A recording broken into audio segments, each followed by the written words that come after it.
everyone! Good day, good afternoon. Hope everybody's all well. Happy Friday to you as well. How are y'all doing?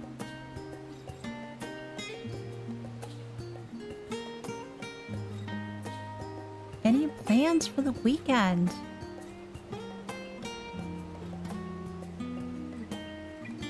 What we'll do is we'll get started with Final Fantasy XIV in the, oh gosh, a little less than 5 minutes. So, hey L'Oreal, how are you doing?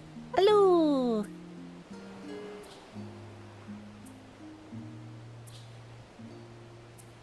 We'll get started in the next couple of minutes or so. Just give everybody some time to get in, get comfy.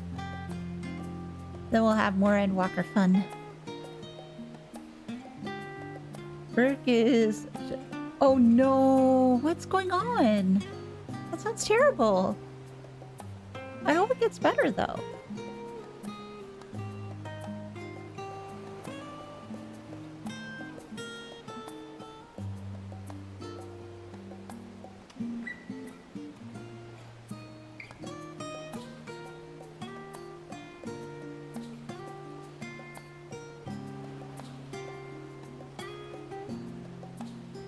Definitely hope that it clears up.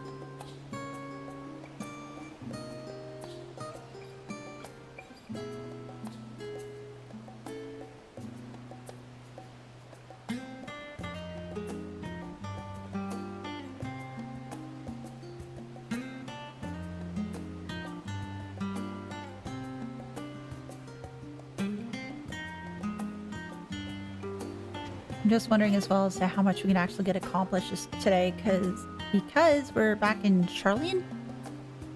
And I figure, I'm thinking we're a good portion of the main game done. Hey Rosetta, how's it going? I'm doing not too bad. Just relaxing a little bit for the day so far. Just a lot still left to do. And I've been sort of pushing it off. I've just been feeling a little lazy today.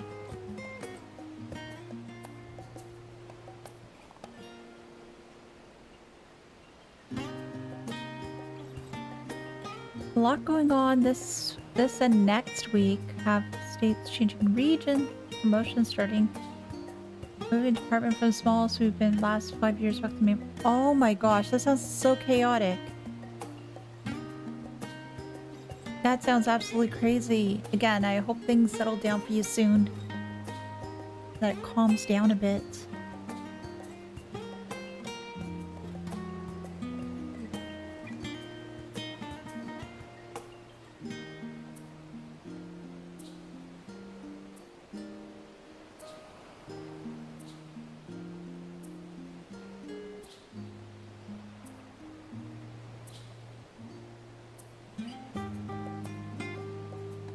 Now let's see what else is going on here. Oh, it's almost time for folks to be starting school again, I think, for another school year. That's gonna be pretty interesting.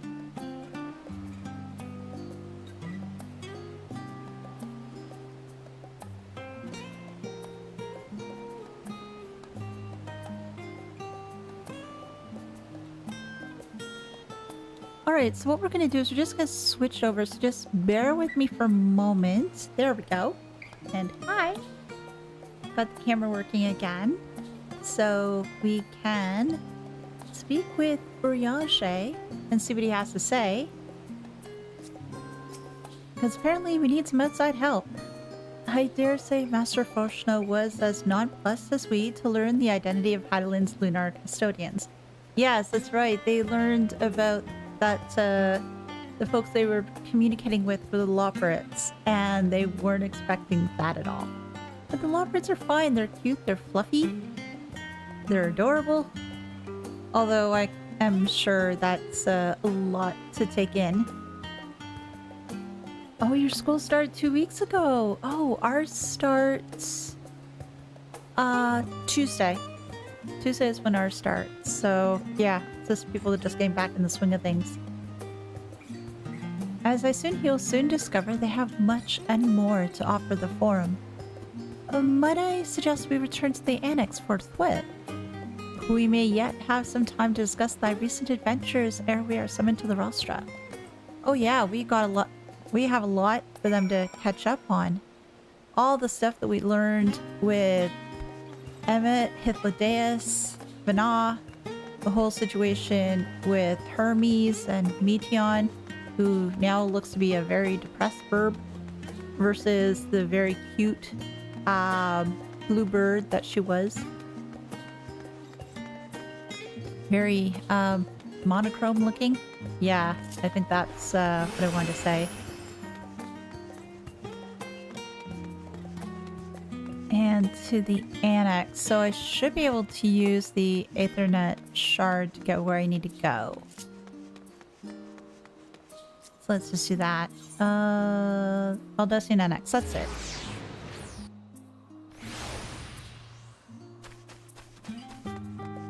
I wonder what the next step is. Enter the main hall? Yes, please.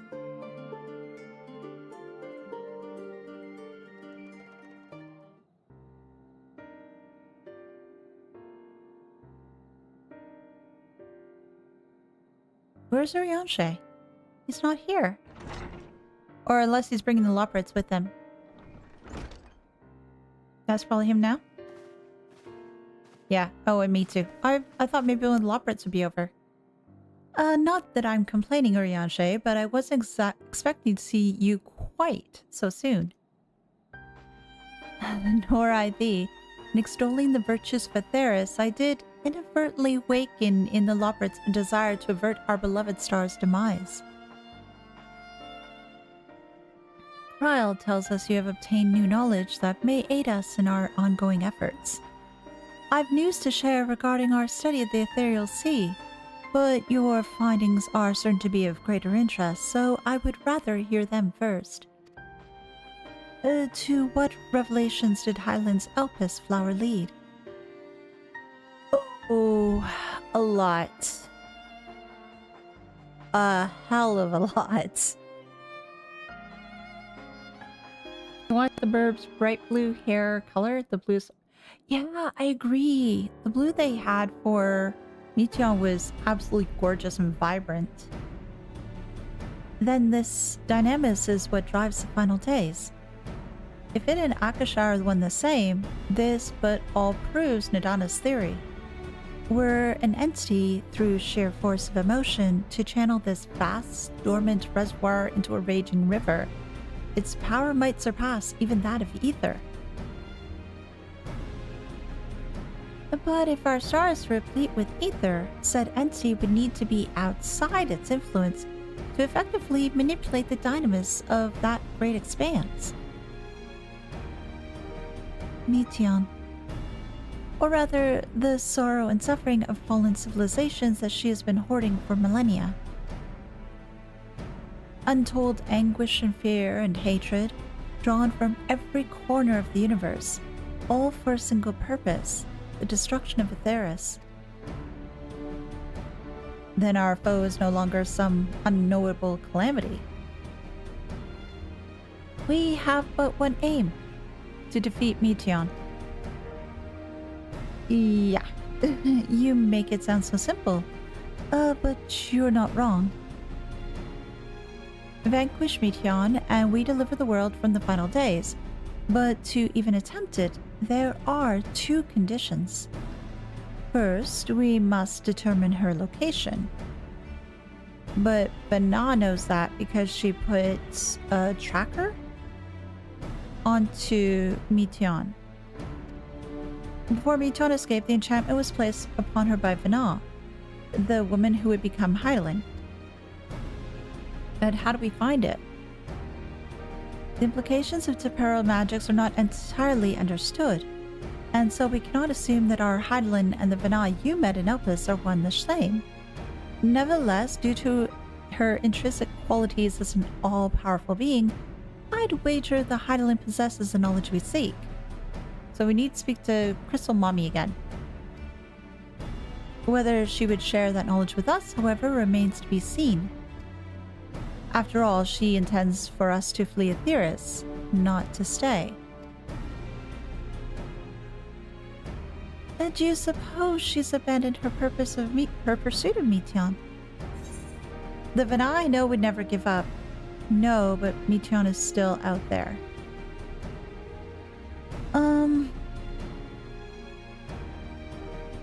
Vana is one that she wouldn't give up. Definitely Meteion is still out there though too. Vana I know would never give up. That's my impression too. Otherwise, she wouldn't have used me as a conduit for her will, or provided clues such as the Alpus flower. I believe she has been waiting for mankind's answer to Hermes' question. And how will we answer? So, what's the second condition? We must find a means to reach Meteion. That's gonna be a challenge. Unless we use the ship that's supposed to be taking the ship or whatever it is that they're going to be transporting everybody to the moon. Or unless they're going to be, I figure it's probably going to be a ship, or it's going to be the teleportation thingamabob that was in Garlemald. But if it was a teleportation thing in Garlemald, that means taking everybody there, and that's not really safe.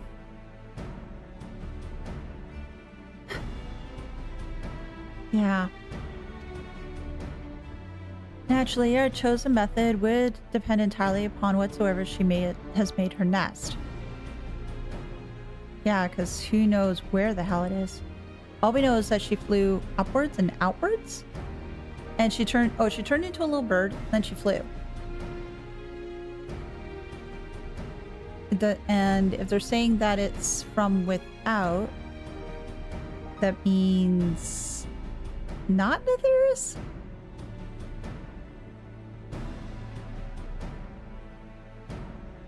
Then communing with Hydaelyn must by necessity come first, so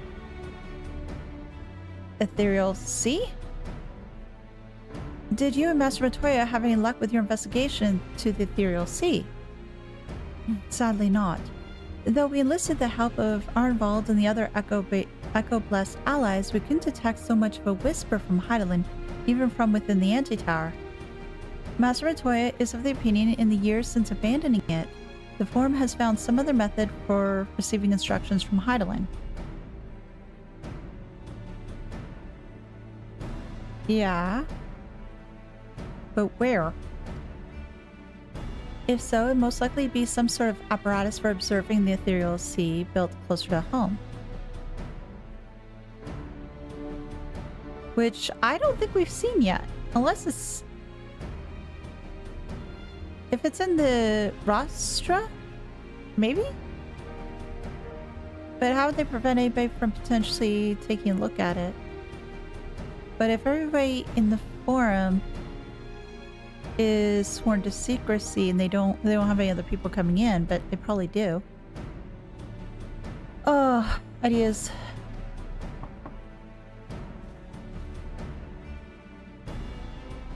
Sorry to interrupt, but we've received word from the forum. Your presence is required in the Rostra where they intend to discuss the Great Exodus. Okay. Then Father was able to persuade them. They're finally taking us seriously. Let's hear what they have to say. Well, now they're not also prevented from talking anymore. They should be able to lay absolutely everything on the table if there's anything else they want to convey. 'Twas Hydaelyn's commandment that the event Zodiac should perish, the Loporrits were to deliver the people from Etheirys from harm. Though that be the limit of their duties, they possess knowledge unparalleled of the great expanse and the means of its traversal. Should they be persuaded to assist in our efforts to reach Meteion, we would do well to heed their counsel. At first, I wasn't sure what to make of Hermes and his motives. But it's like we discussed the great work. When faced with the harsh realities of life, some seek the release of death. Others grow defiant. They fight. Either way, it's our right to choose. Well, that was a much quicker response than I was expecting. Nice to know our efforts in the Magna Glacies did not go unnoticed. And Alphina? Father has granted us the opportunity we've been waiting for. Though we know not what information, if any, they intend to reveal, there is only one way to find out, to the Rostra. And Tataru? I hope you don't mind me staying behind while you attend their big meeting. The Rostra reminds me a bit too much of the supremely scary tribunal in Ishgard. You'll forgive me if I keep my distance. Oh my gosh. I remember that. Oh, she was so scared back then. Granted, so Alphina wasn't as frightened, or he didn't really convey it that much, but Tataru, she was absolutely beside herself. I can completely understand as to why she'd want to keep her distance. And Kryl? After you left for Garlemald, I went to Labyrinthos and tried to reach Hydaelyn using the Alpa's flowers. Alas, my attempts were in vain. I can only assume that she spent a vast amount of her power in the confrontation with Van Daniel and is presently unable to communicate. Indeed, as her presence left my body, I could feel as how faint it's grown.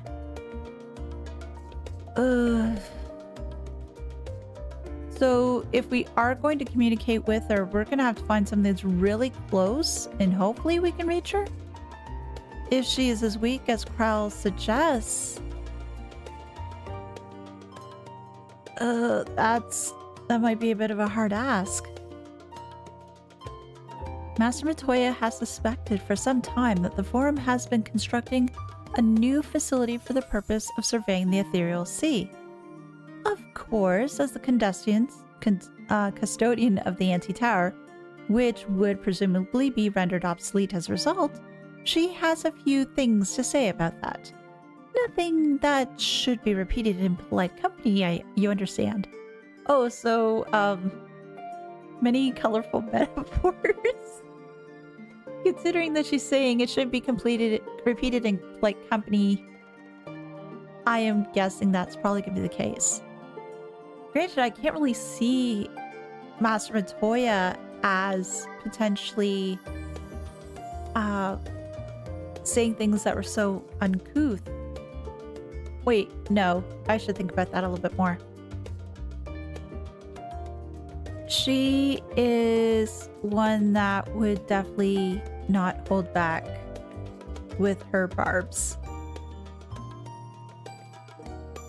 She would say it in a very scathing manner, I think. So maybe not just the colorful metaphors I'm thinking of, but perhaps something else, but it'd be just as harsh. After sending Graha and Estinian back to Garlemald, I stayed in Locus Ammonius for a time. Being an imperial province, it was already in turmoil before the onset of the final days. You wouldn't believe the difficulties we had overseeing the evacuation of the villages we visited. I have faith the detachment we left behind will continue our work and shepherd the people to safety. To what safety can be found in a world coming to an end? Yeah, it's, that is rather concerning too, because that subject did come into play last week too, when Fortunal was letting the people from Razadhan saying, hey, we will take you back to Sharlayan, and the folks from Razadhan were saying, well, is that safe, or is that going to be taken over by the final days too? And it's like, well, yeah, the world's sort of coming to an end, but we'd be happy to have you along. And Raha? To think the Crystal Tower of the First is capable of such feats as sending one's soul into the distant past. The events you witnessed and helped shape may yet hold the key to forestalling the final days. I'm reminded of dear friends in a future I unmade, whose selfless effort saw the 8th umbral calamity averted. In this timeline at least. Too much has been sacrificed for us to abandon Etheirys now. That is very true. Well, let's go to the rostra, see what they all have to say, and take it from there. Let's see. Okay, sorry about that. Let's just go to the rostra. There we go. And see what everybody has to say. Oh! You gonna guide us to the actual room, I guess? The forum is in session, and as such, the rostra is closed to visitors. But we have an appointment? A scion of the 7th dawn. Very well, you may wait in the corridor. Of course, entry will only be permitted on the condition you leave your armaments at the door. Lest you forget, this sacred institution holds rational discourse in the highest. The implements of war are expressly forbidden. Alright, well, I am not showcasing my weapons at this point in time, so I think I'm good. Oh, where is... Oh, up here? Oh, there it is, the destination. There we go, and that way I won't clip with the door.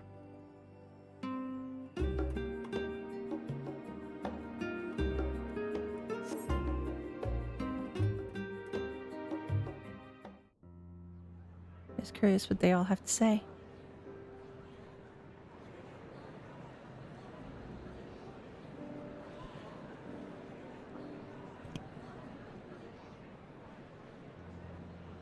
You look very deep in thought.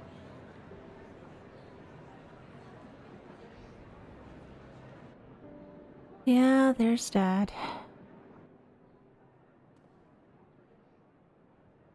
There is a matter I wish to raise with you before we enter. What's that? You want to lead the discussions? We are here to listen and to learn. But if the forum's plans are more or less what I expect, then I should like to make a proposal that will serve our ends. Okay. By your leave, of course. Sure. Well, he's more diplomatic of most I of don't them. see why not. Your words and wits have gotten us this far. And that goes back to the discussion they had in Agreed. Garlemald too. I will present our queries so that you may consider the most advantageous way to advance your proposal without distraction. Thank you, everyone. He's grown so much. If I may have your attention, the ad hoc session will now commence. The purpose of today's assembly is to brief the Scions of the 7th Dawn, at their request, on the Great Exodus. I want to hear all the details. You may Please. enter. Well, I should be able to hear all the details.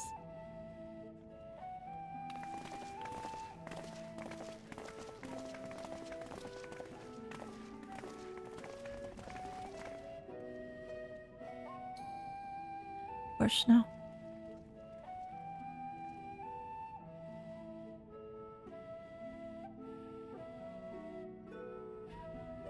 Show him how you can do things. No, On come on. behalf of the Forum, I commend your heroic actions on the Magna Glacies. We shall not soon forget your service to us and the people of Radzat-Han. The Satrap, whom we have informed of the refugees' new arrangements, sings your praises as well. As an expression of our gratitude, we will endeavor to answer your questions as fully and openly as we are able. Do we get to pick the order of the questions, though? Then let us begin. First, it is the Forum's objective to ferry the life and knowledge of this star to the moon. Am I correct? That's what the You Loporrits are. It is for this purpose that Sharlayan has labored these many long years.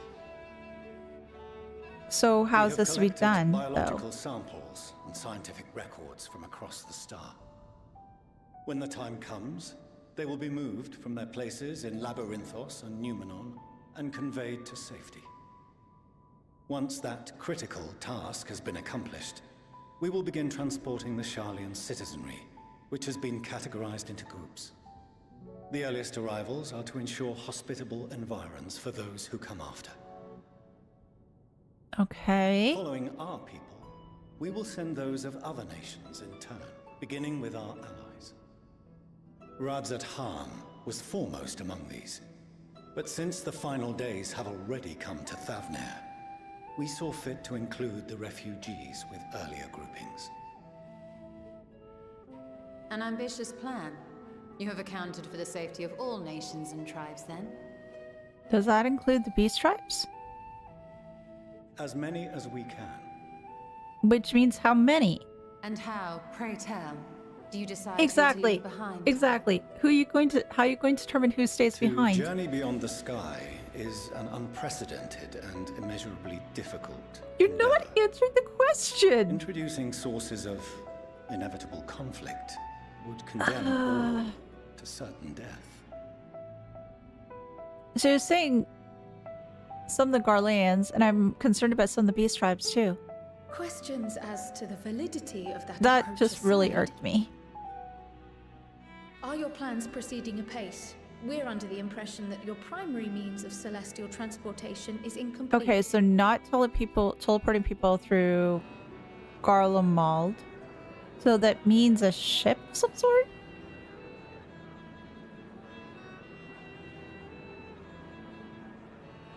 If only in that it does not meet our optimal parameters, that is correct. How high are your This optimal arc, as parameters? some have taken to calling it, is fully operational and could be launched even today. What? However, the final days have progressed more quickly than we anticipated. Alright. At present, the ship is incapable of attaining speeds sufficient to meet our evacuation targets. Should we put the vessel into service, as it is now, we will be unable to travel to the moon and back quickly enough to complete the necessary number of trips. Precious lives and knowledge will be lost. Okay. Is there anything to be done? Well, they've probably done everything they could, The right? ether burner, the primary means of propulsion once the Ether craft is in the space burner? between stars, is undergoing testing to determine whether it can be made more efficient. Though cargo is being loaded for the initial phase of the Exodus, we are prepared to continue our experimentation up to the day before launch, should it prove necessary. We don't have the time, though. What if the Scions were to solve your problem? How?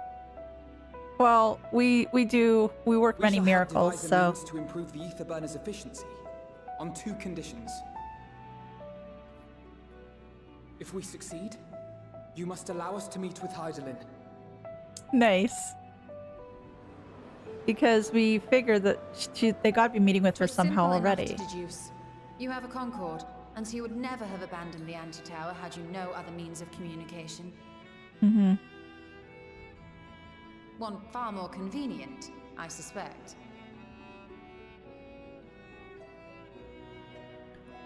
Oh. The second condition, also to be met upon our success, is that we be permitted to propose another use for your Ark.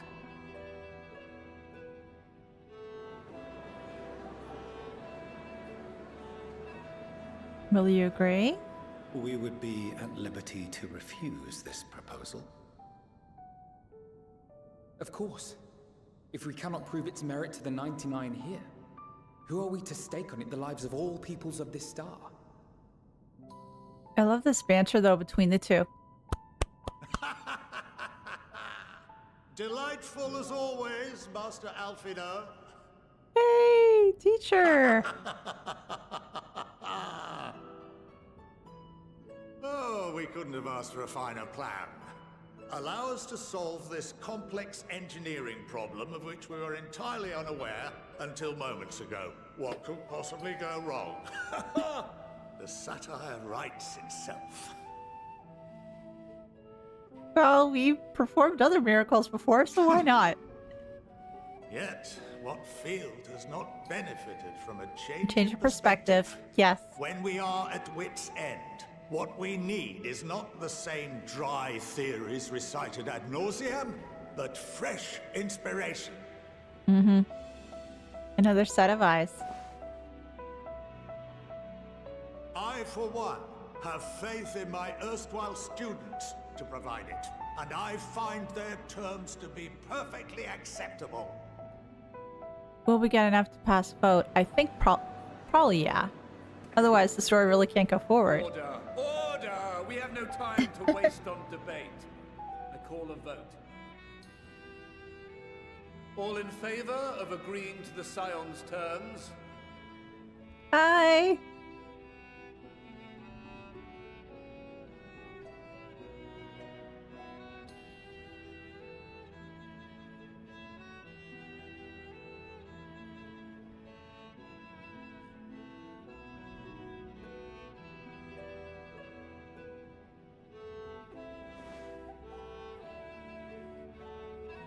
"71 in favor, 28 against. The ayes have it. Yay! Now to figure out how to solve this problem. Fortuneau, as the architect of this project, you are the best candidate to show them its current state. And bear in mind that regardless of your personal misgivings, this is the will of the Forum. And it's interesting he did not vote for this. He was against. Very well. I just wish I could Call see... the session to a close. Return to your tasks with urgency. The final days wait for none. I wish we could hear some of the inner turmoil or inner dialogue with Fortuneau, just to hear a little bit more as to what he's thinking, what he's feeling right now. I'm hoping we do get some of that. Rest assured, I have every intention of honoring the Forum's decision. Well, yes, you should. My affinity for espionage may have earned me the title of Archon, but I was completely unaware of the Forum's plans. They may have been clues here and there had I been of mind to look for them, but contemplating that possibility only serves to further wound my pride. Not that anyone could have realistically surmised that their brilliant stratagem was to build a giant ship, fly to the moon, a still larger vessel in truth, and use that to travel to another star. Even now, the whole idea seems positively absurd when spoken aloud. But it just makes me wonder, considering all the people that they want to bring, and items, and things, plants, etc. that they want to bring, how big is this ship going to be? It obviously needs to be big enough to bring not just the people of Sharlayan, but allied nations and beyond. How many can they fit in there? Obviously, they mentioned already multiple trips there and back. This thing must be freaking massive. Of late, I've seen no sign of the Loporrits. This being their first opportunity to experience the wonders of Sharlayan, the potential for misadventure is not infinite. Oh, please, can we have like a quest or two just going around as a Loporrits, just exploring things and the little problems they get into, misunderstandings? That'd be glorious. I really hope we get that. Perhaps the Mikarsomber were still alive, in the traditional sense, that is. Oh, you don't see my little minion with me. He could have offered to help the vessel attain the necessary speeds. Then again, there's no guarantee his contribution would make enough of a difference to matter. guys! My minion's right near me! The further we pursue the mysteries of the universe, the more I struggle to comprehend the fortuitous nature of time itself. We measure and quantify it based on observations of celestial bodies, such as the sun and moon. But from your account, it is unclear whether the ancients viewed time in a similar manner.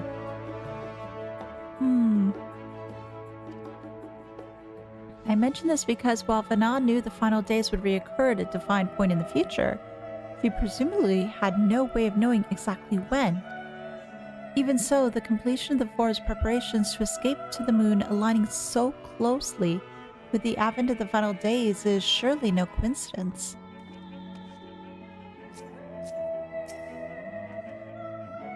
I'm a little vexed with what we have yet to learn of the Forum's replacement for the Antitower, though I expect that in time they'll share that too with us. And with Master Matoya, if they've any sense.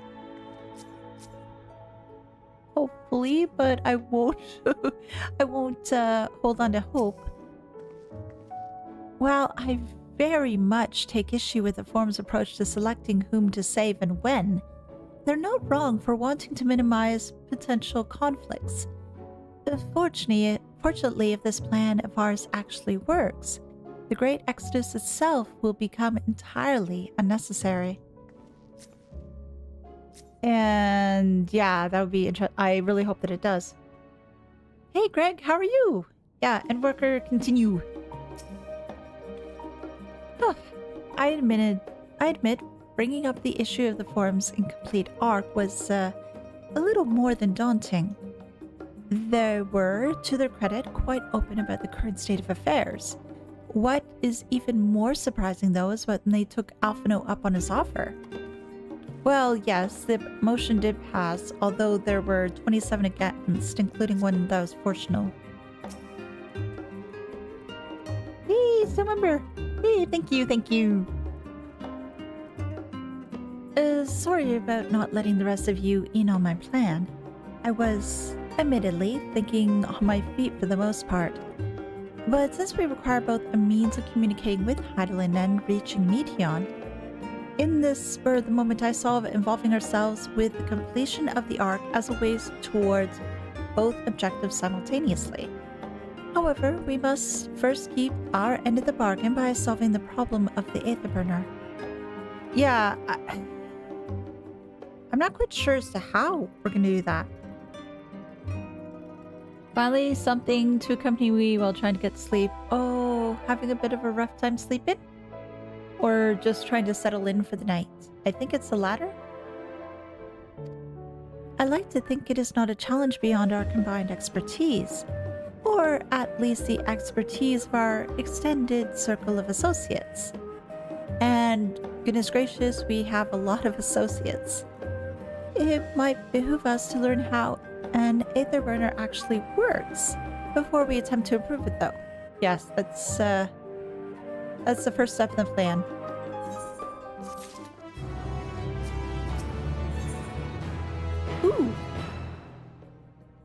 Ooh, chest gear, great. Going underground. As instructed, I shall take you to see the Aetherburner. Meet me at Zion the Archeon. I trust you can make it on your way there. Yeah. So the Ark is being built in Labyrinthos. Really surprising. Where else could they conceal such a massive undertaking? Yeah. So they're building this thing in Labyrinthos, but with the way that they speak to Hydaelyn, is that also in Labyrinthos, or is it somewhere here still on the Forum's grounds? I'm guessing probably both in Labyrinthos.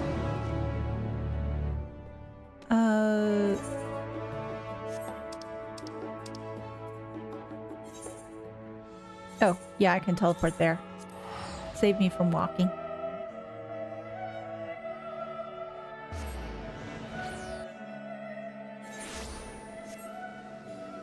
And, oh, I forgot to get the mention about the gemstone trader. Although I don't have any gemstones. Still may as well unlock it. In the market of something on the rare side. got a whole village worth of surplus from the Archeon, some of which can be even yours for some bicolor gemstones. You now have access to the region's gemstone exchange, trade bicolor gemstones for a variety of rare and exclusive items. Successfully completing local fates will allow for the safe delivery of goods in the region, increasing the number of items available for exchange. Nothing there right now, it's just basic stuff, it seems. And do you guys have something new to say? Do they intend to carry everything to the Archeon to the moon? They said they started loading scientific records and biological samples, but do they really need all of it? I guess they don't want anything left behind? Since, as well as no person left behind, no piece of knowledge left behind? It seems so long ago since we first set foot here. Oh gosh, yeah.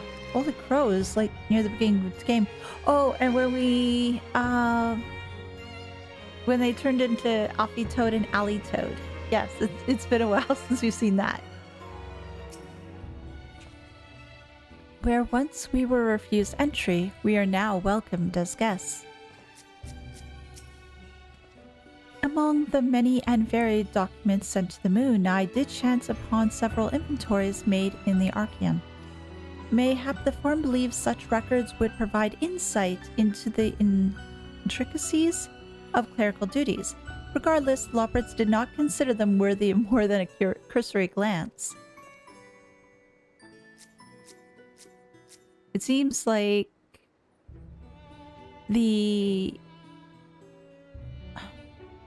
how to put this? That the Loporrits are looking at certain areas of the picture while the Forum is looking for the whole picture, maybe even beyond it. I don't understand the appeal of reshaping it to look like the world above. And make your peace with what it is, or go outside if that's what you prefer. That we have been granted permission to enter the lower levels is proof of our increasing standing. With it, they have been willing to confide in us sooner.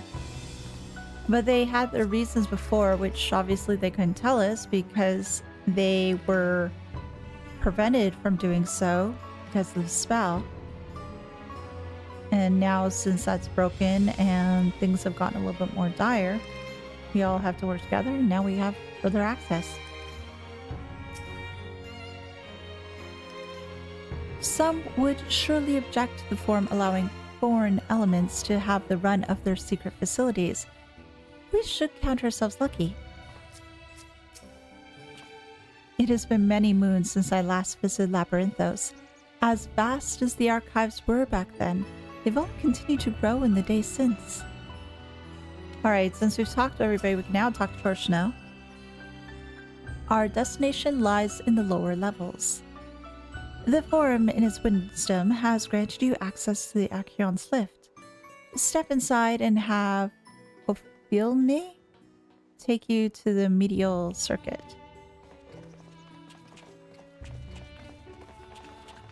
I'm curious to see what else is in these lower levels, though.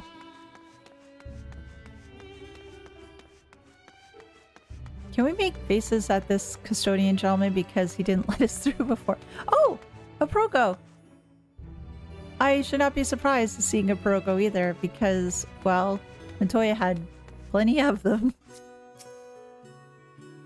You wish to use the lift, yes? Yes, please.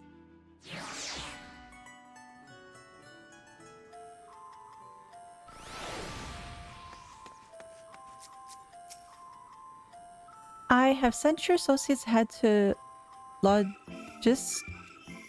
Logisticon Alpha on the other side of Meryl Ergonomics. Oh gosh, these words are gonna trip me up so bad. Actually, there is something I've been meaning to... Okay, come on. No, never mind. It can wait. Let us attend to the matter at hand. obviously he wants to say something. So how big is this area that we're going to? Oh,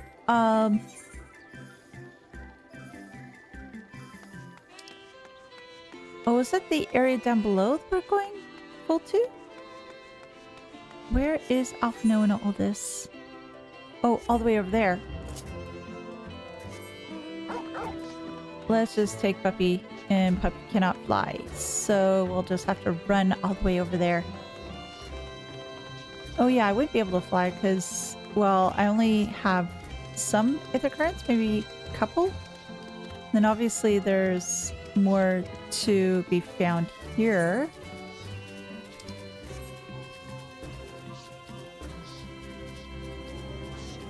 Oh, and the mandragoras, corrigan, onions, tomatoes, and eggplants, and everything else in between.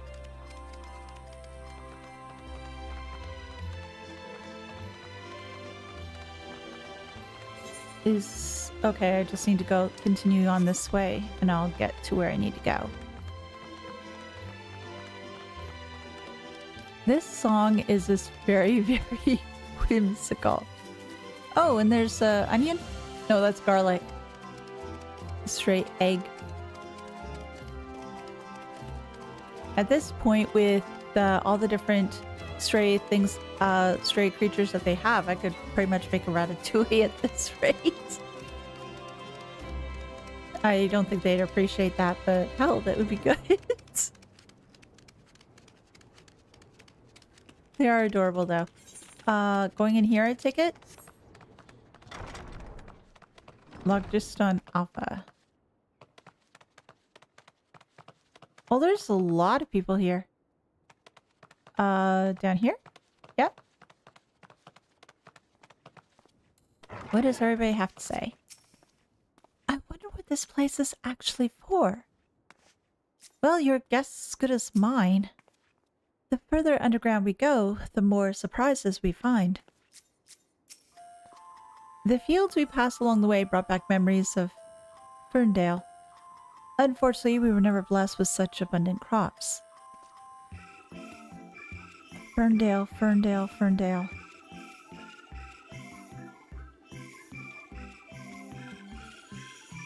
His past? I'm guessing maybe it's the village he grew up in. I'm not 100% sure. If anybody else knows, please let me know.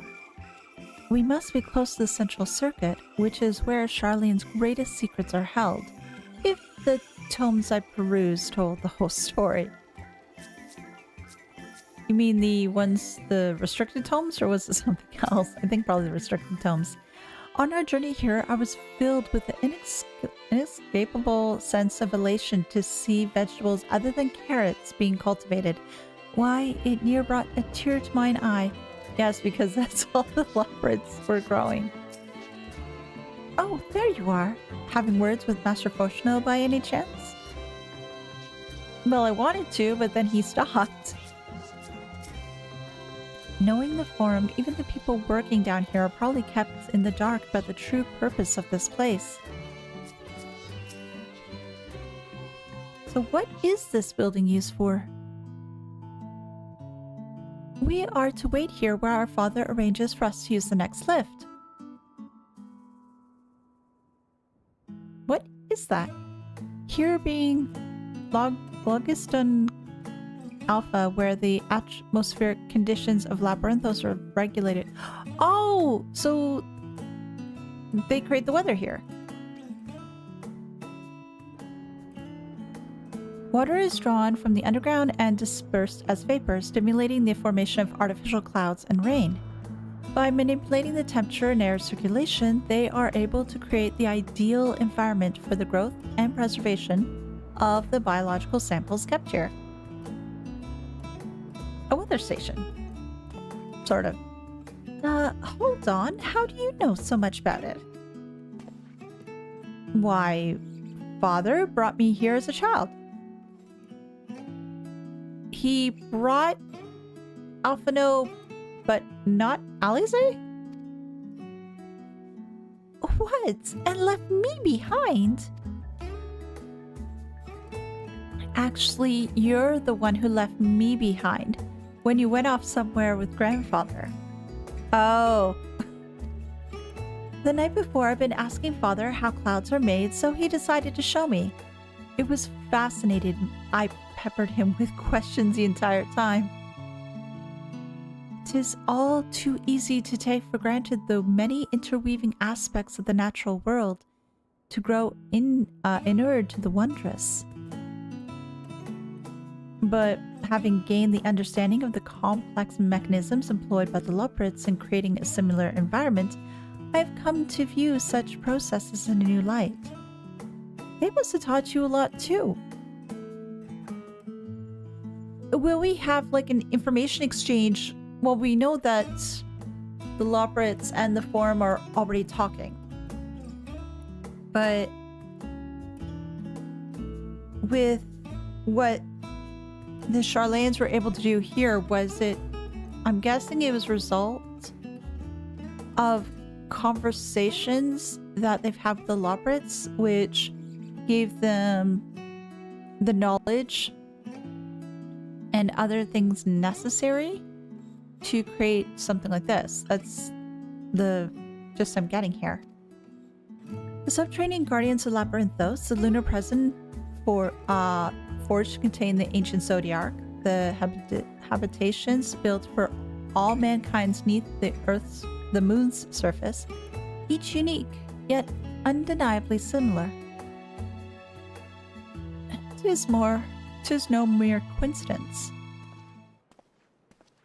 Because you're discussing with Loporrits the whole time, you would have shared information. Ever since Hydaelyn unfolded to us the grim fate that awaits Etheirys, every essential resource we could spare has been delivered to Labyrinthos in preparation for the Great Exodus. But that is not all. It is also a testing ground for the technologies that will allow us to settle on distant stars. Okay. Though the Loporrits have endeavored to make the moon inhabitable, that is not our final destination. Mankind must learn to propagate life where there is none, to thrive where all is barren. Alas, time is not on our side. I've arranged for all of you to enter the Central Circuit. It is there that most of our preparations for the Great Exodus are carried out, the construction of the Ark among them. Though our plans have been made public, access remains highly restricted. You, however, will not be subject to said restrictions, and will have free reign to come and go as you please. Such was the will of the Forum, after all. We will prove ourselves worthy of their trust. Your trust.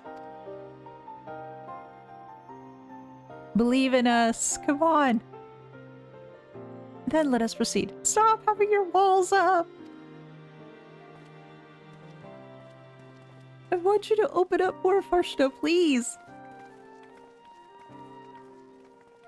Oh, I do hope that he opens up soon, or that we have a point of where we get some internal monologue to learn more about his thoughts and his feelings and everything.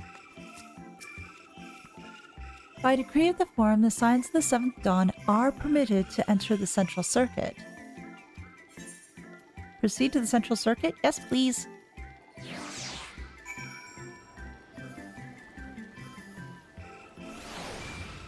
Oh, and it's raining down here. I went from it being dry to getting soaping wet. The temperate environment here is not unlike that of Bestway Borough, though the diverse vegetation doth produce a far more complex bouquet of aromas. A welcome difference indeed, for I have grown weary of the scent of carrots. I can totally understand and sympathize. The sooner we can get a look at this Aetho burner of theirs, the sooner we can start working out how to improve it. Well, first we have to learn how it works before we can try to discuss about how to improve things. we might finally have the chance to commune directly with Hydaelyn, provided we somehow manage to succeed where Sharlayan's finest engineers have failed. Still, it won't hurt to have a look. Again, let's get our basis, and then we can work from there. I have no idea what makes Alphino so confident that we can solve this problem of theirs. Relentless optimism, I presume. A not unwelcome trait in a youth, but less so in a gambler. Aye, let us resolve never to let him set foot in the gold saucer. I think having Alphino in the gold saucer would be a bad idea, but I think it's worse to have Vestidian in there too. I don't think that they would fleece him in any way or form, but yeah. I imagine the secrets kept here would be of great benefit to mine own research, but I will refrain from indulging my curiosity for the time being.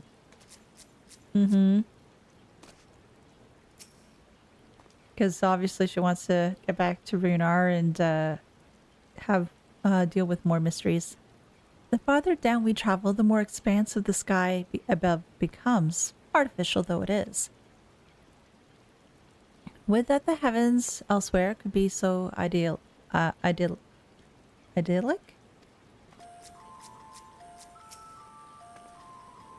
Please tell me we're almost there.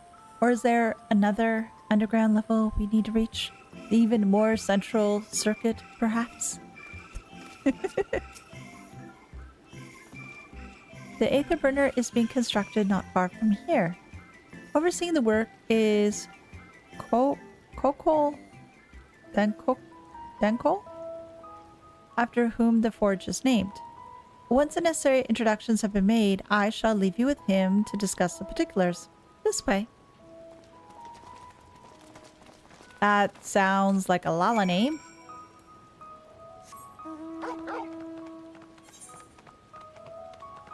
And oh my gosh.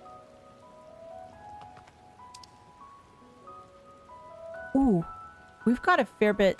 There's at least 2 other Etheirys we have to find. So stairs over this way. Oh, but that's not the way we want to go. We want to go this way. But this also begs the question of whether monsters and everything else we're going to be seeing around here. The central circuit. And then I'm sure we'll find the even more central circuit afterwards. Follow the yellow... It's not a yellow book road, but follow the dirt paved road. What? Look, are those barriers? Looks like it. Kokol's Forge. Is there... There's no Aetheirite section here, unfortunately. Just a matter of running around again later, and then we'll be able to get back here. Surely the Forum hath already petitioned the aid of the Loporrits, given their familiarity with such technologies. I was expecting the Sky Steel Manufactory, but instead I find the village smithy?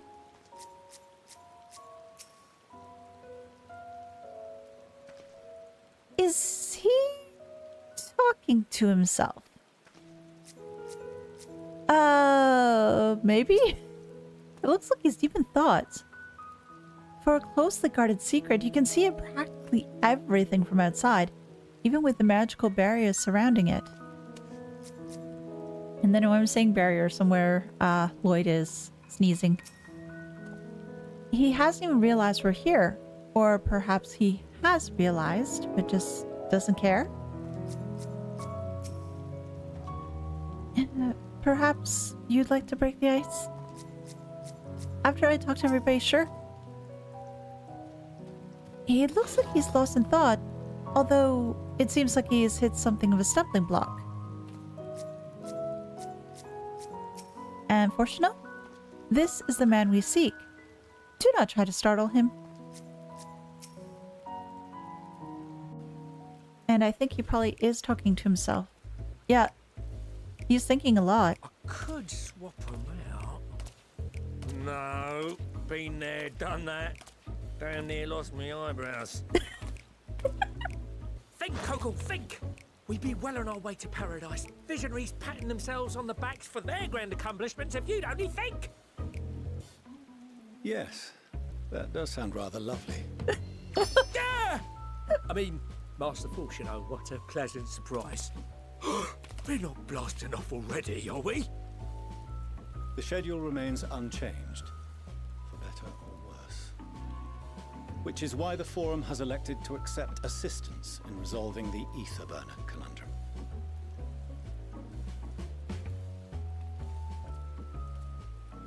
You have helpers. Not seen you lot down here before. There are Archons among their number, but engineering is not their expertise. Nevertheless, the Forum concedes the slim possibility that they may have insights to offer. If not, you are at liberty to return them to the surface, by whatever means you see fit. That sounds menacing. I assure you that won't be necessary. Now, about your troubles with the ether burner. Can we find out as to how the thing works first? Aye, aye, I'll walk you through it. Suppose I could do with a change of pace. As the name ought to tell you, the ether burner burns ether, ambient or otherwise, and transforms it into motive force. Think of it like a giant bomb that never stops exploding. Okay. Even out in that black void where the ether's right sparse, it's strong enough to move our arc. And it probably won't kill you like an actual bomb. Well, good to hear. But But it ain't perfect. According to my calculations, to travel to the moon and back fast enough for the Forum's liking, the conversion rate needs to be 6% more efficient. oh, right. What has been tried so Measly far? 6%, you say? No. If I could have squeezed even another 0.6 out of it, don't you think I'd have built it that way in the first place? I would expect you would have. Hast thou consulted with the Loporrits? Yes, they too are conducting their own research, for lack of a ready answer. The moon's propulsion systems are considerable, naturally, yet they are commensurately massive.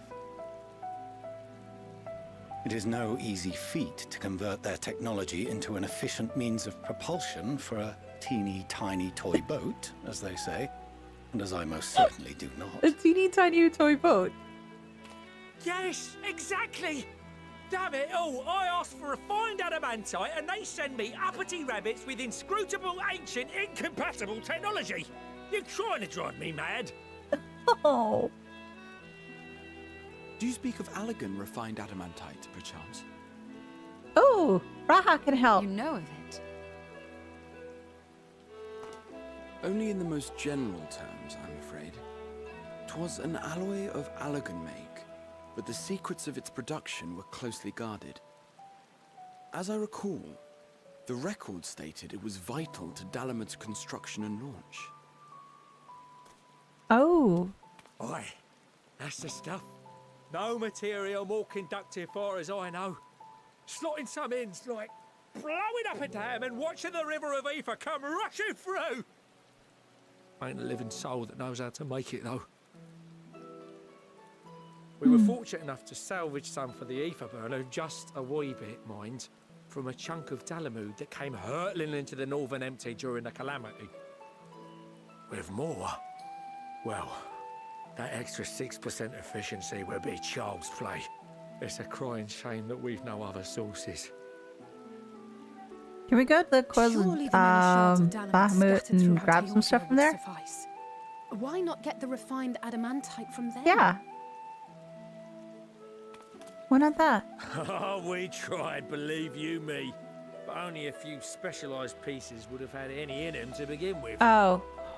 Okay. Drive calls from Ragnarok class internment hulks. Those are the prize bits we really need. According to the gleaners, getting to them means delving deep into the shards. and the defences are still very operational and very eager to blow them up. So we're going back to the coils. It's rough going in there, even for the cream. Not sure they'd make it out alive. Was this way to make us do coils? Weren't we near Please? that part of the Ragnarok when we went to destroy Bahamut? You want me to go fet the what's-its? The White Raven's ghost, it haunts me. Yeah, it does. This sounds like a job for somebody else. Hey, I'm game to go back in. Where are we going? That may be for the best, though you doubtless find the task too dull for your liking. Oh. There are multiple internment hulks in Eorzea alone, so handling this ourselves may not be the most efficient option. Rather, if we could salvage adamantite from the shards simultaneously... Thancred, is the link shell we established before you went to Garlemald still active? Of course. The floor is yours. What do you have in mind? Calling in some favors?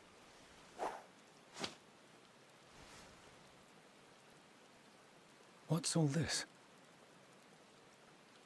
Magic being done. Gathering firewood, so to speak.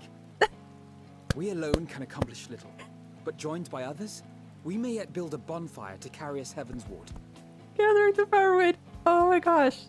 Just going back to Heavensward. This is Alphino. The Scions have need of you. I wonder who all he's calling. Understood. I will contact the Lord Commander and dispatch our finest at once. My sisters are somewhat preoccupied with the final days, so I will lead the 12-foot expedition myself. Aaron. Are you aware of any other sources of refined adamantite?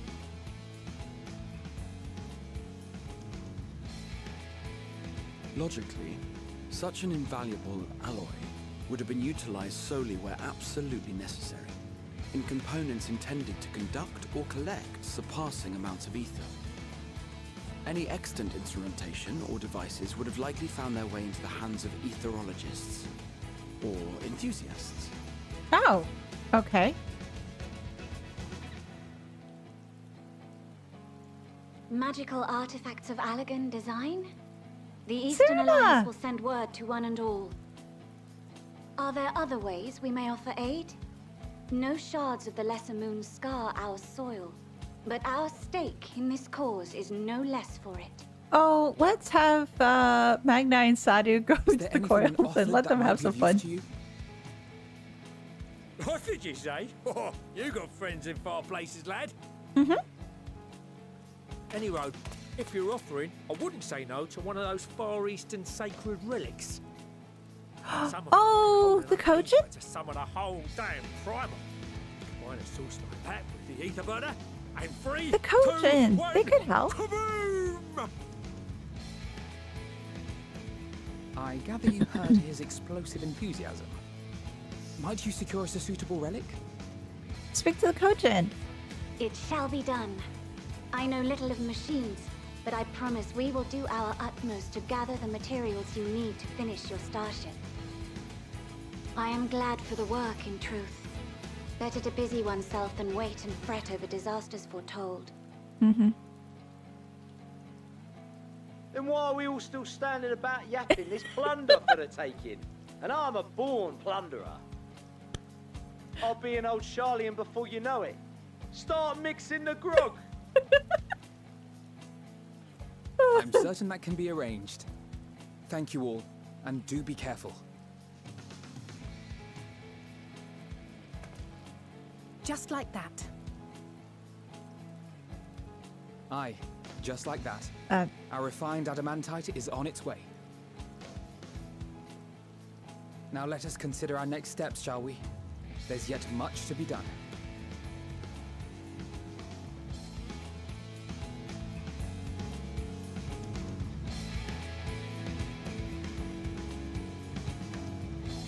Oh, he's a happy camper.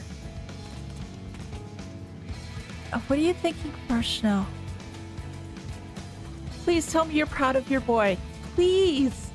Say something! Oh! Missed opportunity. So missed opportunity. Now, I was told by somebody else, and I think some of you guys let me know as well, that there was a point in the Endwalker storyline where I'd want to make sure that I did some side content, and I'm guessing, based on what they mentioned, it sounds like I'm at that point where I should get that done. We're all grown up, yes, they're all grown up. It's so adorable. Though Bahamut is long gone, the internment hulks are far from safe. It could be much worse, of course. They won't have to fight their way past Mercidian dragons, nor is there any danger to the Elder Primal might be summoned again. Even so, I dare say there are a few elegant creations and contraptions remaining to bar our friend's way. I can only hope that Grandfather watches over them. Appreciate you doing all this, but I ain't getting me hopes up just yet. There are no oaths or contracts binding the members of the Ilzabar contingent, and in many ways is more loosely organized than the Crystal Braves. Nevertheless, I knew none would refuse this call to arms. Truly, we have been blessed with trustworthy and dependable allies. What serendipitous irony that remains of the 7th Umbral Calamity would become the keys to mankind's salvation. Never more than certain have I been that Master Louis watcheth over us from the ethereal sea. First the Tlafroy, and now the final days. No one can accuse the Ilzabar contingent of backing down from a challenge. Of course, they weren't all so committed to the cause when first set out. But after seeing the example set by you, Alphino, and the others, the change was palatable. They couldn't help but believe. And that's how everything worked out. Considering how much of a fuss he made at the time, I don't see why he takes every opportunity to bring it up. It was just firewood. It was great. I'm confident that even the deadliest of Allagan defense mechanisms are no match for our allies. At this rate, some of them might soon have many accomplishments to their names as a certain warrior of light.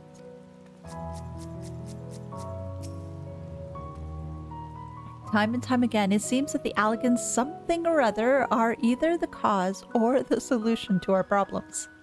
To think the self-same materials that once launched Dalamud would now be used to help ferry mankind to the moon. There's a poetry in that.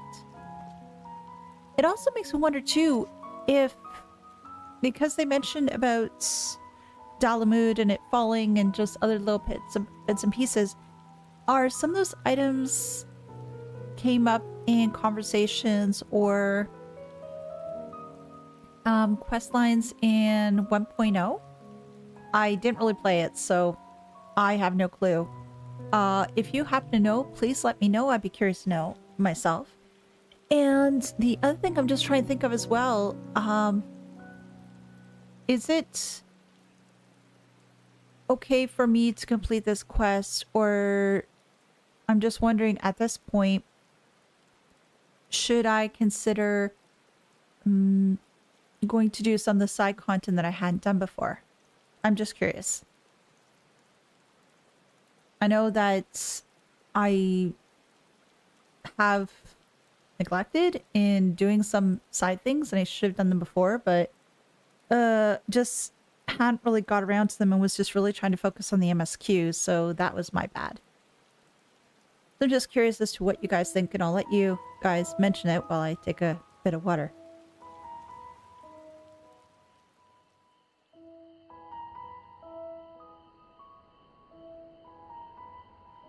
Because I have no problem with not proceeding with the MSQ and just trying to get some of that side stuff done. But you guys can let me know. Because I don't know if I have any of that side stuff. Oh, there's a sleep now in Sapphire. I still have to do that. But there's some other stuff I still need to do.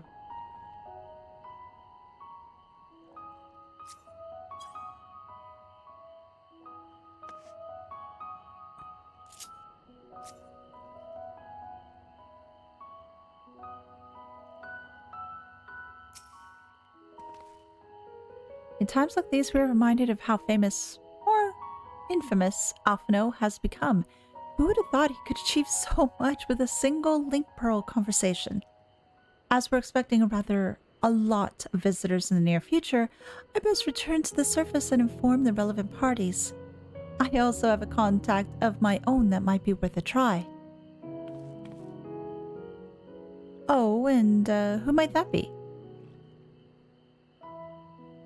Oh, that's for me to know, and for you to find out. And on that note, I leave matters here in your capable hands. Best of luck.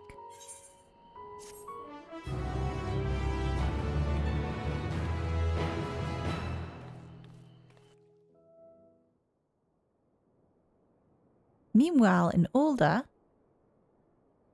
Oh no, is the final days coming through here now? Nanamo! Papa Sean? Loporrito? And Pippin? Our course of action is clear. We must harvest refined adamantite from the shards of Dalamud and procure arcane relics of Allagan make. Just be careful, please. Summon the best and brightest of our immortal flames and form an expeditionary party at once. Call upon the Sultan Sworn and Brass Blades for support as you must. Papashan, send word to the guilds. We will require the expertise of master artisans if we are to have any hope of identifying and recovering these elusive materials. Do we get to hear a voice from Papashan? Or no? Thiergas, no. We have need of your stone torches. They are to assist the immortal flames in scouring the ruins and to help secure the surrounding areas. I trust I can count on your support. As commander of the Stone Torches, my son Zimberk will personally see it done.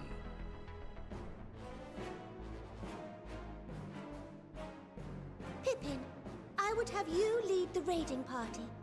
Assemble your finest and with Tizona's blade clear the way. No words. Lord Loporrito, I pray you take charge of the search for Allagan relics. Surely you know of some being traded on open or clandestine markets, or sleeping in collectors' vaults. Will you actually do it? Of course, I ask not that you do this out of the kindness of your heart. By all means, profit on the transactions. I wish you the joy of it.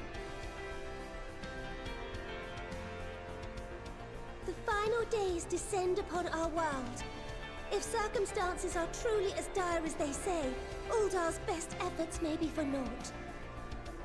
And yet, when we Eorzeans rose from the ashes to rebuild our broken realm, did we not learn one simple truth?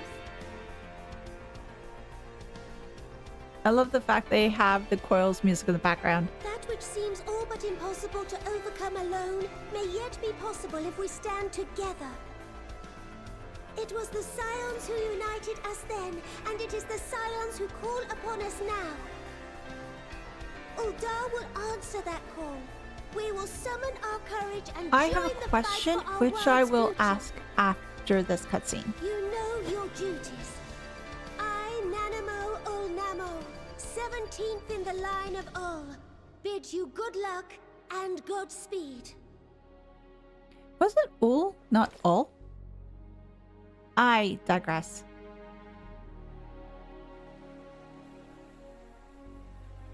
Meanwhile, Black... Okay. Originally, I was thinking maybe they just had a customized cutscene for each nation depending on which is your home nation. Just wonder if they had something like that. Oh! Oh my gosh! She's Guild. Oh, and Brother Usa, from the Conjurers Guild. Harun. We fielded a goodly number, but our ranks are heavy with healers, and an abundance of restorative magics will be of little help in destroying Dalamud's defenses. Mm-hmm. Still, it has ever been thus with Gridania. We must steel ourselves for a protracted engagement. Elise! In that case, might I suggest taking us along? Oh my god, you actually get to see some of his eyes. I was not expecting that. Commander Hext, what are you doing here? Helping out. None of the shards in Girabania are big enough to hold an internment hulk. So we Monaco. said to ourselves, why not lend our neighbours a hand? We thought you might be short on people with a talent for breaking things. While it pains me to admit it, you are right. Our deficiency so plain to see.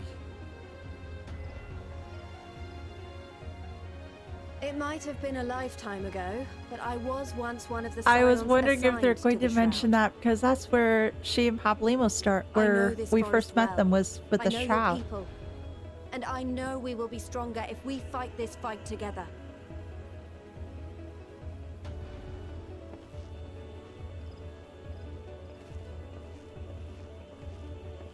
Then I will impose upon you with a clear conscience.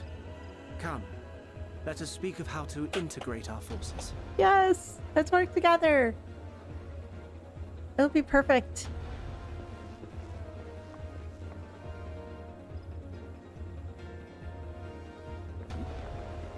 Hmm?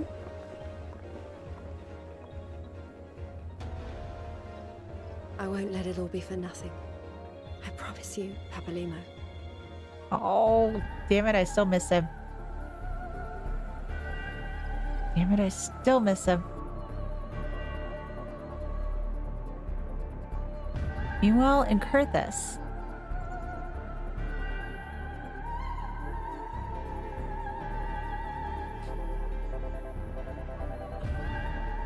No. Hey, Manaline. There you are. We've no time to waste. Damn it. Everyone has already.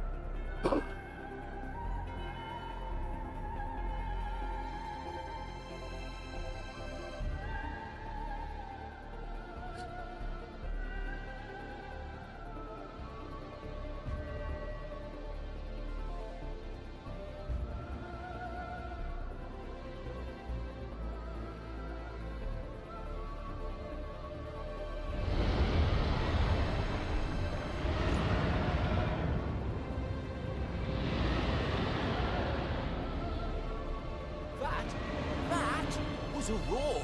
A Yep. dragon's roar! Yep.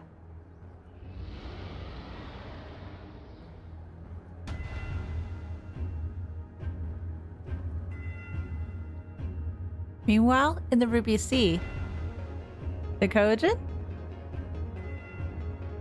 Who else? Oh! Hey! Hancock? And so, in summation, the Eastern Alliance, as well as the Honourable Lord Loporrits himself, reached out to me The for Confederacy. assistance procuring these treasures of the divine, and I, in turn, do beseech the Confederacy for aid.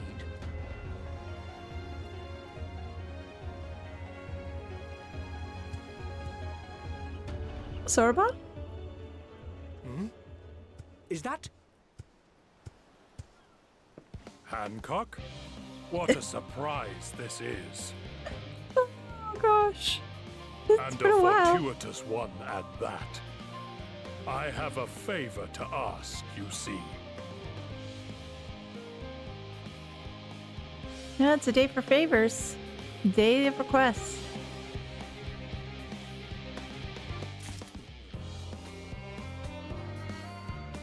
No job too small. Okay.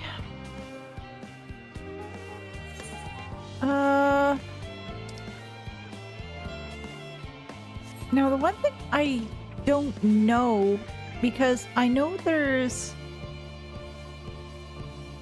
I'm just trying to think of the side content missing, because there was...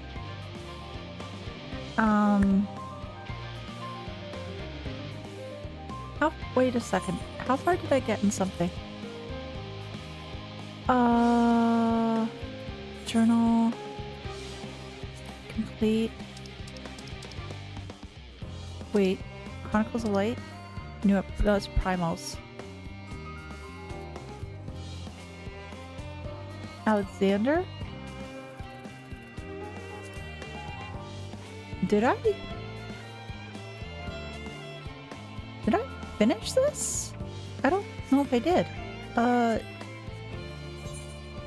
That'd be Duty Finder, right? Heaven's Word. Oh no, it's Alliance Raid. That's the thing, I think. No, wrong thing. Wrong thing. Duty Finder. Is it this? Heaven's Word? I got this Solar Creator. Is that... That finished that.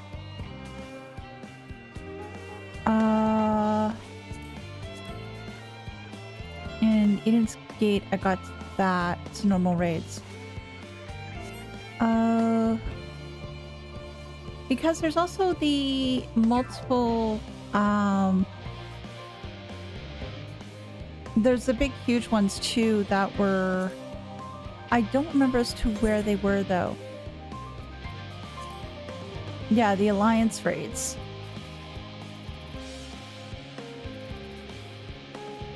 So I have to unlock the Alliance raids for Heaven's Word. This one for Shadowbringers, so I'm also missing one for Stormblood too then. I just don't know how quickly I can get those done.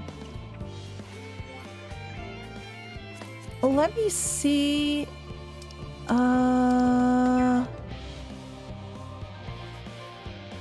Go to Foundation. I don't know as to how I unlock these things. If it's in Foundation or if it's in Sharlayan. What is that? Towards a Ferment? No. Machinist. Levs. Let's check the pillars.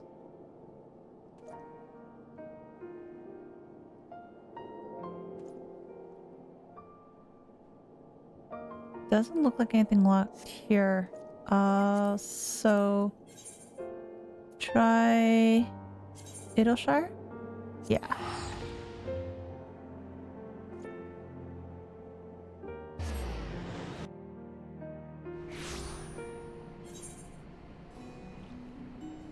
Okay, what's all this then? Fantastic Mr. Foe. Striking Opportunity. What else is here?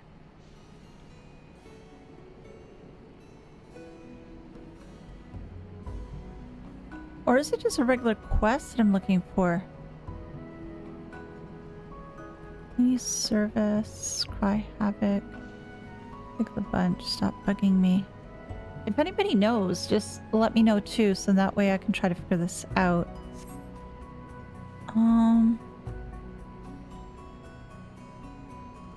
Actually, I hate to do this, but give me a moment here. Let me see if I can do it this way. Oh, it's gonna stop because I'm doing this. The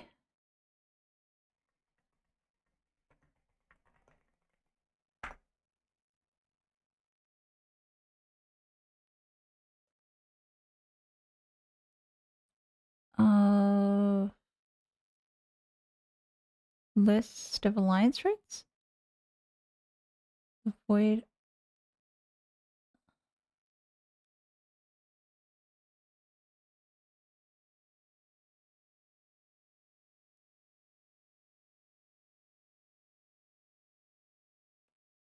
Oh, okay, I have to go to the pillars, apparently. Alright. Give me a moment here. Let me see if I can figure this out. So the pillars are in foundation. So I was in the right spot. It's just that it's not a blue quest. It's something else.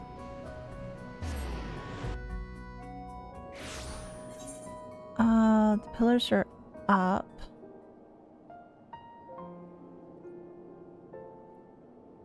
Paths we walk. So where is it here then?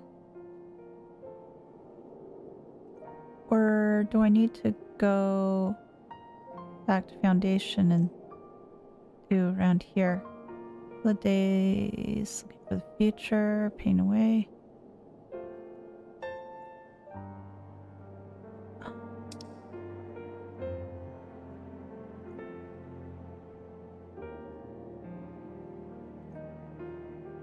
What am I looking for?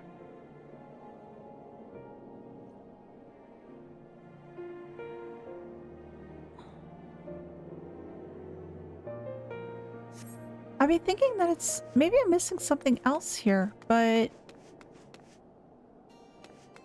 based on one thing, it was saying that it was... in the pillars, but unless I missed something else? Because the quest I'm looking for apparently is Sky Pirates. Oh, Cloud Top. Okay.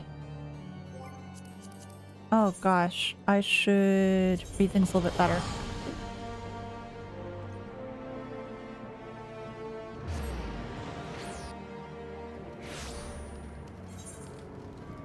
Way the dodo. And I made order. Green chip.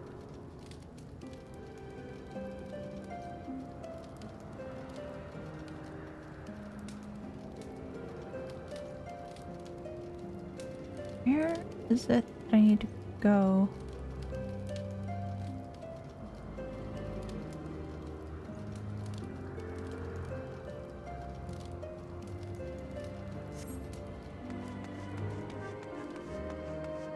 Maybe around here somewhere.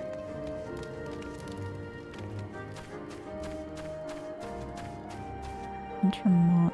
Oh, to him? Basically laying at, you can find her down the road, house down the stairs, no power. Oh, this quest will require flying. Okay, gosh, I gotta do that too. Damn it. Okay. Oh, this is gonna take a lot longer than what I thought. Maybe I'll do something else first, because the other one that I need to get is... or Stormblood. Maybe I can do that instead, because this one's going to take a little bit longer for me to try to figure out. Where'd my sound go? There we go.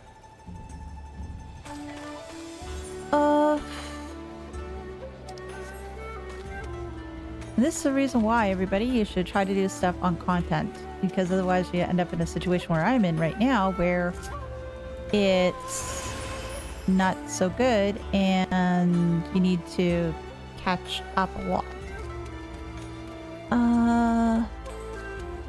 Based on a guide, they said up here?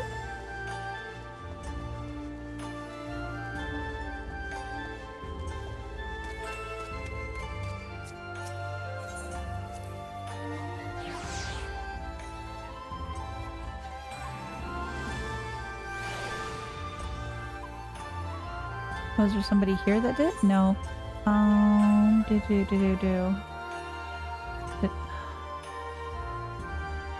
Songs in the key Kugane. Dramatis Personae? Oh, that's probably it then. Fudge.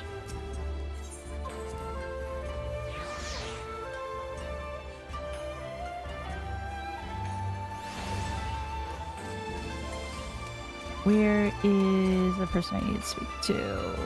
Down here.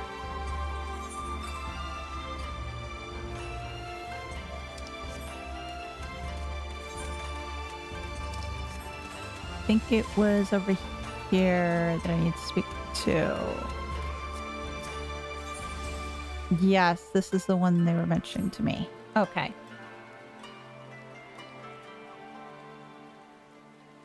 Welcome, milady. There's a young maiden here who would speak with you.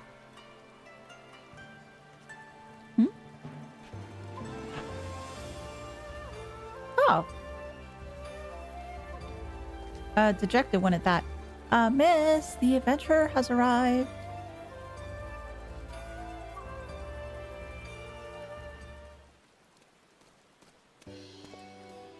And here she is, the liberator of both Doma and Alamigo in the flesh.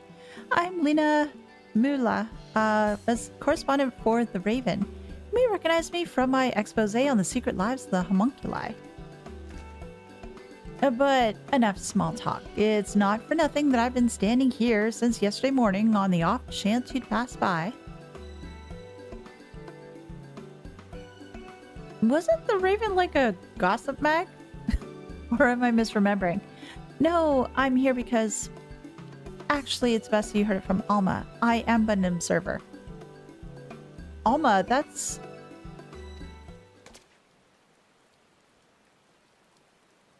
That's the name of a character in Final Fantasy Tactics. Oh my gosh, it looks very similar too. Alma, come, I found her. Oh, Tactics music. Yay.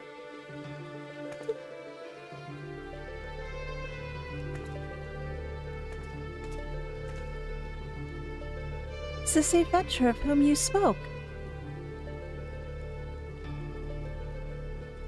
Indeed it is.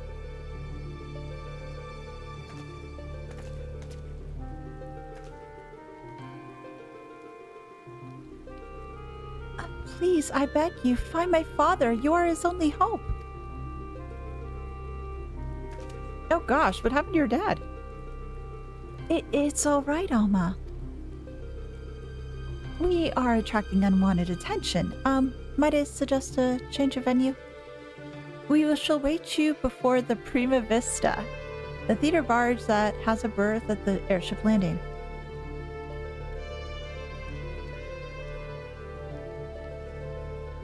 Okay. Let's throw all the references out there.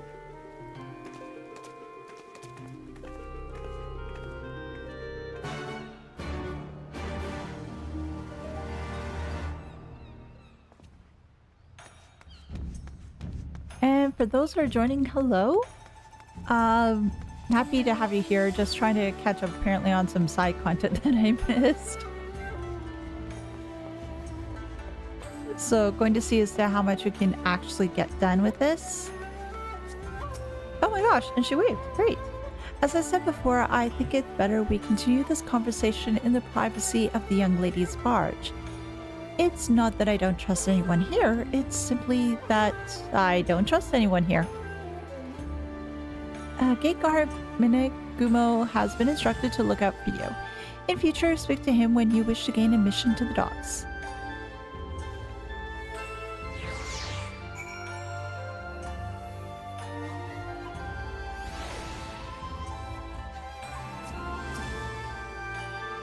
Thank you for coming, Elise. You're probably wondering why I've summoned you to an airship, and a Sharlayan one at that.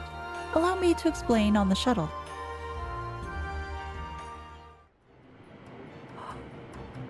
Oh, wow.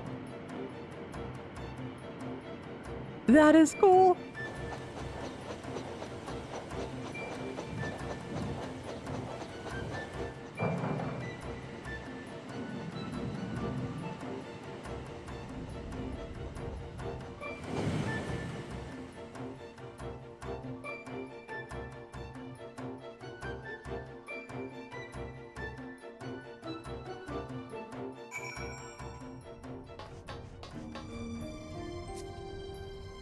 More tactics music. I hope we can get access to this. The Prima Vista serves as both stage and home to the majestic Imperial Theater Company. Tell me more.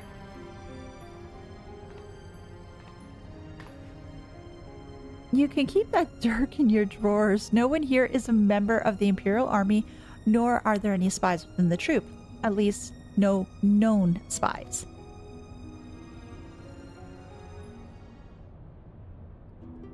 Ask anyone and they will readily attest. The majestic Imperial Theater Company are the finest practitioners of the dramatic arts to be found anywhere on the 3 great continents and beyond. They have admirers throughout the Empire and its territories, and even boast a sizable following in Gridania, hence my assignment to their story. It is a little-known fact outside Garlemald, at least, that the late Emperor was a devoted patron of the arts who supported various theater troupes to the tune of much coin. Indeed, Solus was so enamored by the majestic players that he ordered the construction of this very airship, that the troupe might perform in every corner of the Empire. Interesting. When his grandson took the throne, however, everything changed. Now, all the theater troupes, domestic and foreign, must submit their works for approval by the Central Imperial Board of Censors. If a play is deemed vulgar or inflammatory, it is banned, and the troupe denied their writs of transit. The worst offenders? Well, they're never heard from again. This policy has effectively left playwrights with one of 2 options: compromise their creativity, integrity to curry favor with his radiance, or put down their quills altogether. The principal of the Majestic, however, chose a 3rd option, to express his disapproval for the new Emperor's policies obliquely in obscenely unpolitical works. Pray forgive me for my earlier outburst. I am Alma Bas Lexentail, daughter of Principal Genomus Sen Lexentail. Mayhap you have heard my father's latest play, The Zodiac Brave Story? Okay, on the surface, it is an innocent retelling of a well-known Garlean fairy tale, hardly worth the censor's attention, but beneath it is something quite different, a fact the censors failed to spot when they approved the manuscript for public performance. The play quickly became a huge success. The common folk love its fantastical story, while the learned classes appreciated its true message. By the time the Imperial Board of Censors realized their mistake, it was too late. No longer in a position to prohibit the performance outright without admitting fault, they took aim at the company's purse strings instead. All right. Before long, noble patrons began to withdraw their support, fearing to be associated with the troupe, and by the end, even the learned felt compelled to feign ignorance. By bleeding the Majestic of their funding, the censors robbed them of their voice. And none of this has made it any clearer as to why you're here. Right. Allow me, Lena. Sid! How do you get involved in all this? Well, you're Garlean, yes, but did you secretly support the troupe or something else?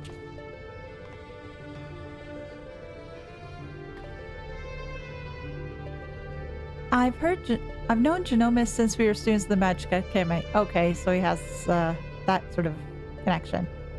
When I heard his daughter was in Kugane looking to enlist the aid of an adventurer, I felt compelled to give her your name. Sorry for not announcing myself sooner, old friend. It's okay, I forgive you. You got me out of enough hot spots. All good. Genomus and I were from different worlds, but that only served to fuel our friendship.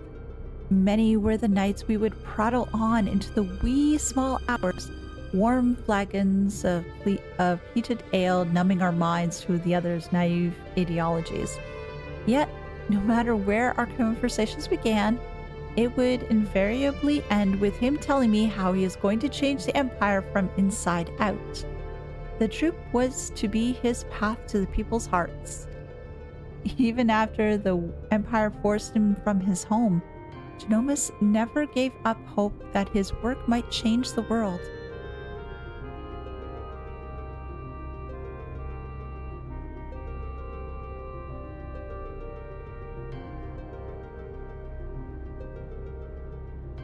art will ever strain against artificial bounds and borders, man-made walls and misguided wars. It is in such times of uncertainty that we must needs embrace our calling and take to the sky so others might do the same. That is an inspiring speech. What I am trying to say, rather poorly I concede, is that not all Garleans are hewn from the same stone.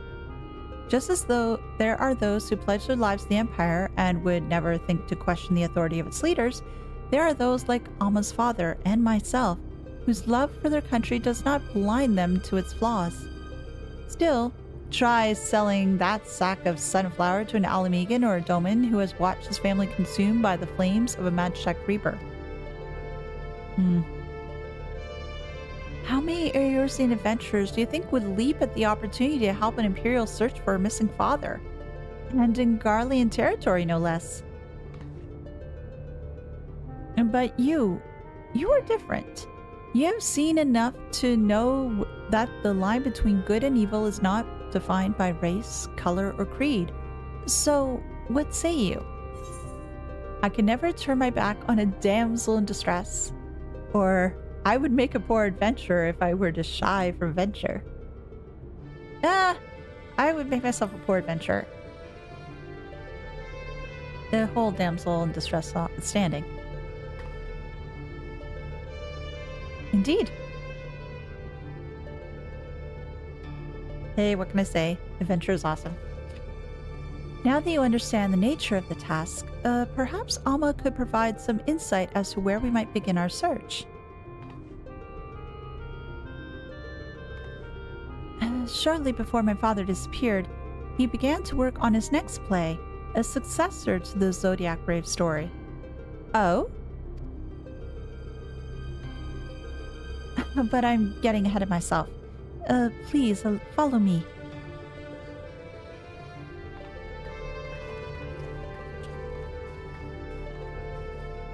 Maybe this is appropriate that I'm playing this now too, considering that the Final Fantasy Tactics redo is going to be happening soon.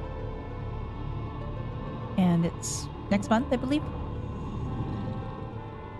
Which I'm really looking forward to.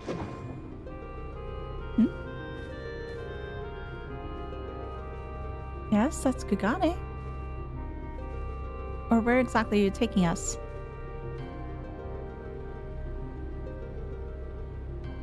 Somewhere into Garlean territory. Though adventure and hardship, young Delita, a boy of common blood, became the hero, culminating the birth of a mythical kingdom of Etheirys. Yes. But that is where the story ends. There are no records of anything that follows. Was Principal Genomus simply going to invent something? My father believed he had discovered evidence of a second hero, one whose effort went largely unnoticed, but without whom Delita would never have risen to the throne. His was the next tale he wanted to tell, the true Zodiac Brave story. A second hero? Yes, Ramza. According to my father's studies, this young man was one of Delita's closest friends and confidants. That is, until the untimely passing of Delita's sister forced the two to part ways. Was it Tita? I think it was. Yet the unnamed hero continued to provide aid to his friend by thwarting the machinations of those who would scheme against Delita, thus paving the way for the Pauper's rise to regent.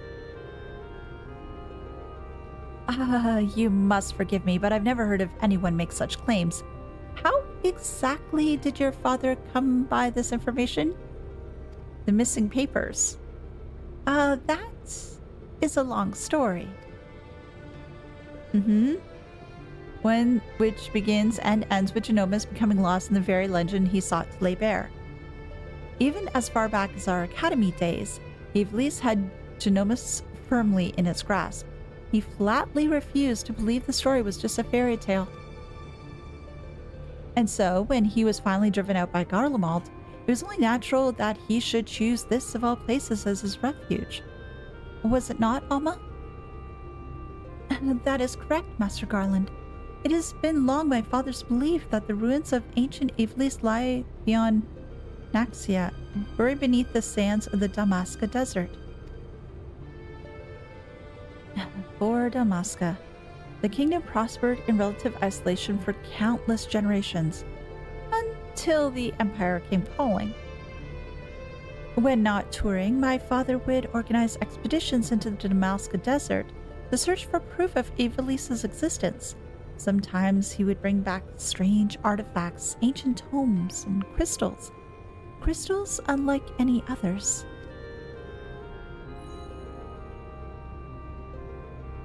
Magicite? Orosite. My father called them Orosite and claimed they were vital to proving his theories. This is one such crystal. By the 12, it is magnificent. Evelician legend tells of crystals bequeathed by the gods unto those who would be kings. It is during his quest to gather Orosite that young Delita rises to prominence. I must have heard the tale 1,000 times from my nursemaid, but that is all it ever was. The tale. My father would often tell us how Orosite spoke to him. At the same time, we assumed he was speaking figuratively, that the stone's beauty roused his muse. But then he began to act strangely. How so? Well, following our arrival here in Higashi, my father spent most of his time cloistered in his chambers, poring over his past research, and though he was alone, we can oft hear him in conversation. It was not uncommon for my father to recite the lines as he wrote them, but it soon became clear that this was something else. As if he was talking to my mother who passed away several winters ago. Might this not have been out of mere loneliness? Or perhaps a strain of your flight from Garlemald? Possibly, but that would not explain the voices which answered him. Oh.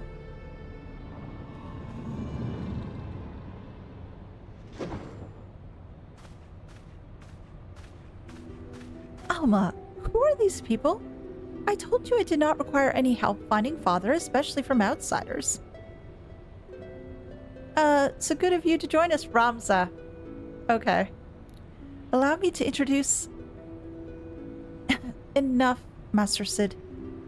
We may have been shunned by the Empire, but we are still Garleans, and we still have our pride. Unlike some, it seems, we require neither the aid nor the pity of foreign rabble. Oh, aren't you you're a piece of work? Have you forgotten where you are, brother? It is we who are the foreign rabble. This land and its customs are all but unknown to us. We would be fools to conduct our research without a proven guide. Your sister is right, Ramza. As for my good friend here, you must trust is ill-placed. I will personally vouch for her character. In all the time I've known her, she has never once let anything as insignificant as race or creed color her judgment. You're lucky to have her. But we would have you, Master Garland. Why do you refuse us? You know why. Until this affair with Omega is resolved, my hands are tied. It pains me to refuse you and your sister, but it pains me far more to leave Jeromus to his fate. I am sorry. You need not apologize. I let my emotions get the better of me. After what happened in Rabanastra, it would be time to admit we're out of our depth. My brother's last expedition met with tragedy in the ruins of the capital city. He barely escaped with his life. The Empire turned Rabanastra into a death trap. You were a fool to set foot there without a proper escort. I realize that now, Master Garland, but at the time, I saw an opportunity to rescue our father and I took it.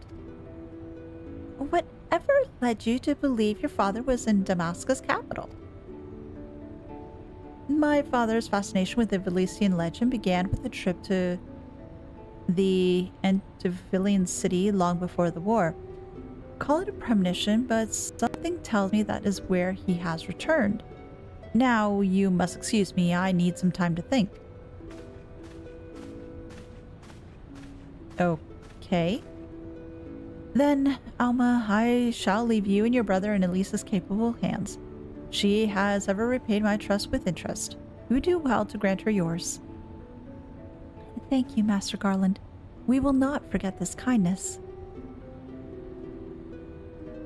Bye, Sid. I don't mind Alma, but Rums is rather rude.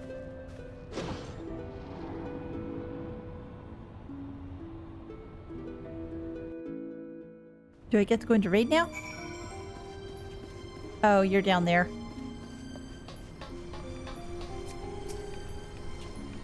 Master Garland seems to think highly of you, so I will withhold judgment until after Damascus.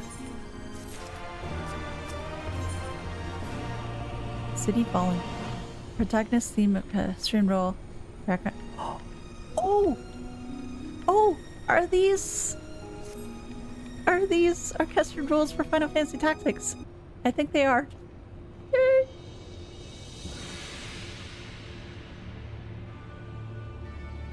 Oh!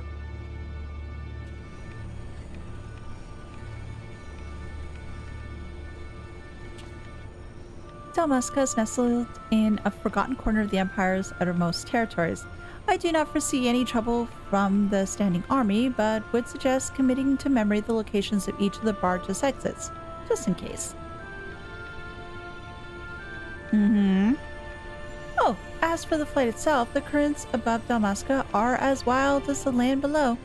You might want to hold on.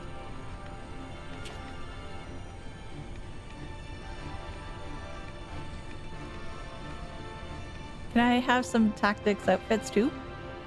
That would be cool.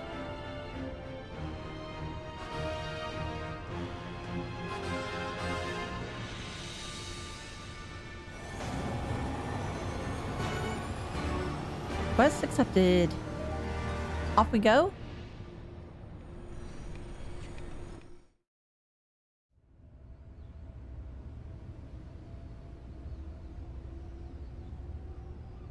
Yes, off we fly.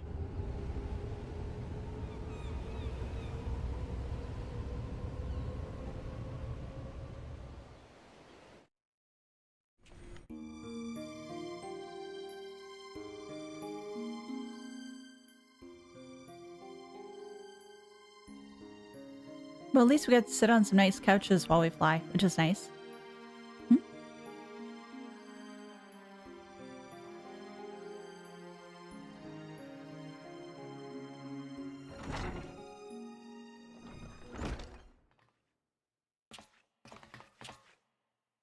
We'll complete our descent to Rabanastre in the shuttle. We're all going? I don't think it's necessarily the place that Alma should be going to. I don't think it's necessarily safe. Oh, she's staying here? Ramza? I thought I made myself clear, Alma. The capital is simply too dangerous. Father would never forgive me if I were to lose you trying to rescue him.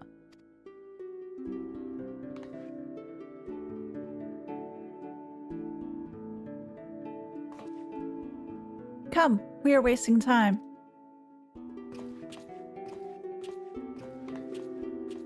Oh. Poor Alma, but again, she can't really do much. I don't think she could fight. And it'd be not very safe to let her stay there. Royal City of Rabanastre. It looks freaking gorgeous.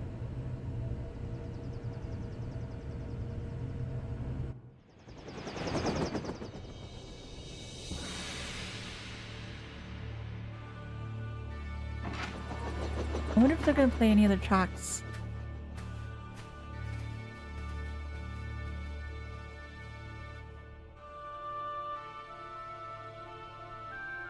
According to my father, Rabanastre was already a thriving city some 1,000 years ago. But after performing several private excavations beneath the so-called Desert Sapphire, my father came to the conclusion that it was not the first settlement to stand here. Then, your father believes that Rabanastra sits atop the royal city of Lessalia, capital of Etheirys. But if that's true, it could change history. We could be famous. Famous? Are you sure you don't mean rich? Your kind are all like parasites grown fat on the sweat and suffering of others. Bold words for a boy of but 16 summers. And what, pray tell, have I done to deserve such spite? I only wish to learn the truth behind the disappearance of the Empire's foremost playwright. If that should lead to something bigger, well then, I would be the worst reporter in the realm if I did not pursue it.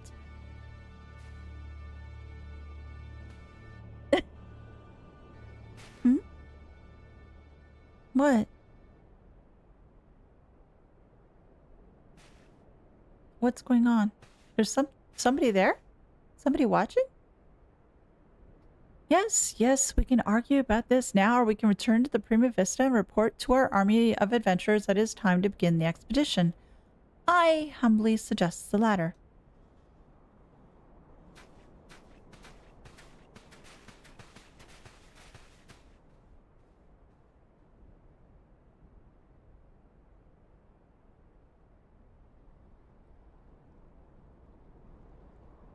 Who's... Oh, what are they called? Benga? Was it? You see, it is as I said, brother. Let them come to us. Should we kill them now? No, the time is not right. When has that stopped us before? Fool, do you see that one? Slayer of gods, they call her. Warrior of light.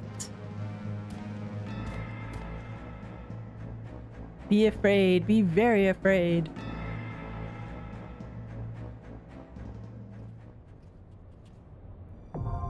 The royal city of Rabanastra is now accessible. Duty Finder has been updated accordingly. Yay! Okay guys, I need a minute.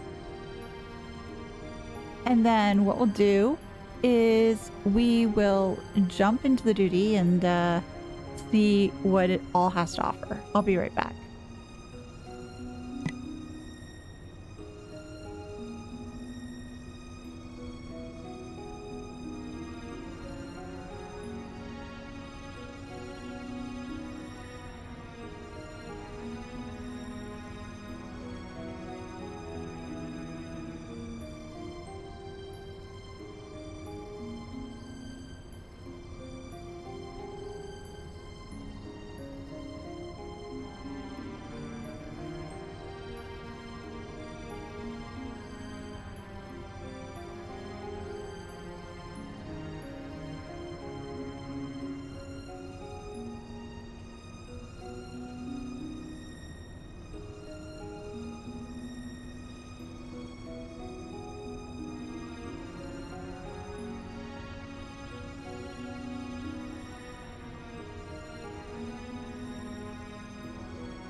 Oh, there we go.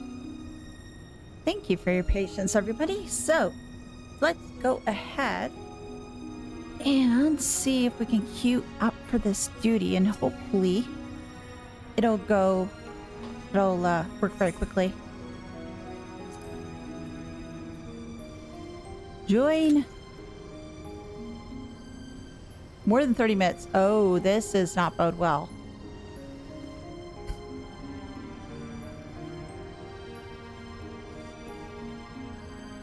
This does not bode well.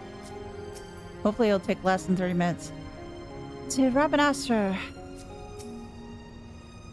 Hold on, Father. Help is on its way. And you cannot expect me to walk away from this. If the legend of Elise is true, the public has a right to know. And anything else up here? Not much. You can go downstairs, though.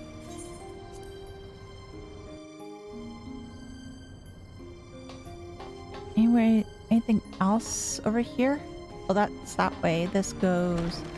Anything over here? Oh! I see some people dancing. And the company muscle working out. Well, the Tajin and the thespian are dancing, but then the dancer is doing something else. In, like, the bunny outfit, essentially.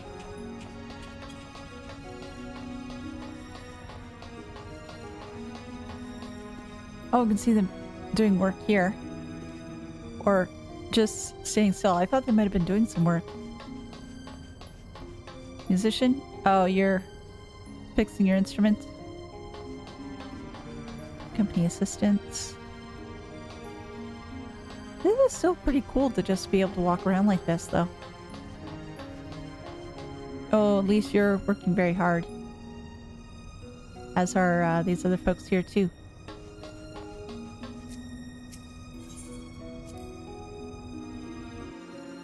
I wonder if there's anything else I could potentially do to get it to trigger a little bit more quickly. I could say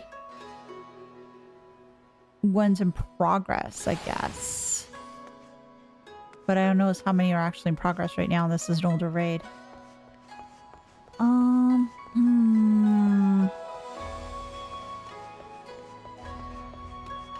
What else can we do? Can I make the adjustments? Or do I have to... Oh, it's already checkmarked. Okay. I wasn't quite too sure if I had checked it before or not. I could potentially start the next quest, I guess, for Endwalker and see how far we get. But I'm just concerned that if I do so, will I get to a point where I know it was mentioned to me that I should try to do this for a certain part of the storyline. I'm just curious about whether I'm beyond that point and what I'm doing now won't really matter much, or if I still do have some time. I really don't know the answer to that. Well, while we wait, let's try to do a little bit more in Labyrinthos and see where we get. Guess I'm gonna have to leave it at that. Oh wow, and I have to run all the way to that other location again because where I was previously, I didn't have a closer Aetheirys point. So let me just get to where I need to go first.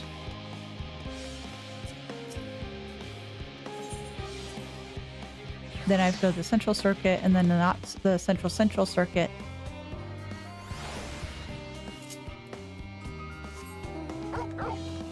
And I think it was to my left that I had to go in order to find the next elevator to go down. Yeah, I think it was. Yeah, it was down there. That's right.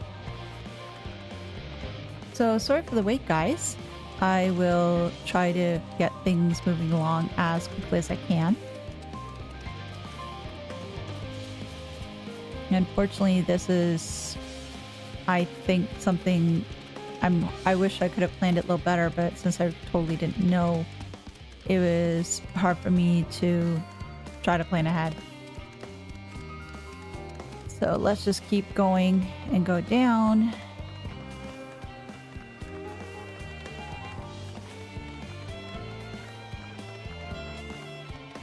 And then we'll proceed on with Endwalker.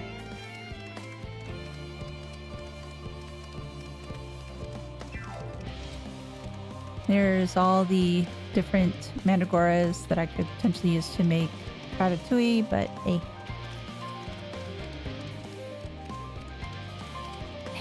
Those moss things? Oh, what the heck is that big thing over there? That looks like a big sea noodle. Not quite sure what that is. I think I'll probably just leave it be. It's probably a hunt monster of some sort. I don't know if it's like a B rank or something. I'm thinking probably something higher.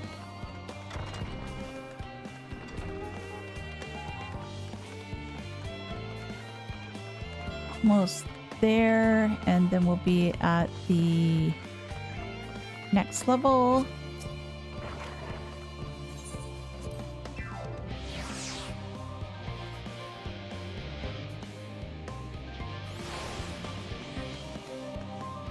And from here, it was, yeah, again to the left. And then just seeing all these barriers, and it just makes me wonder as to what those barriers are really for. Probably for monsters around, not to let them come through.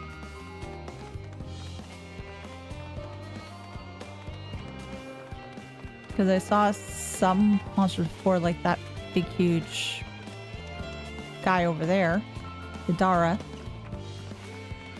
But I'm wondering if there's some other things, perhaps some flying monsters that they had it up so in that way those ones couldn't get through either.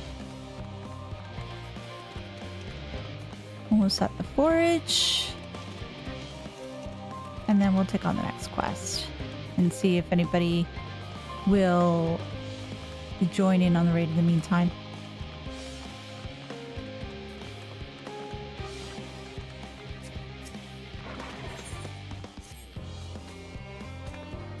Though our friends are searching for refined adamantite and sacred relics, we will only know if they meet your requirements once they have arrived.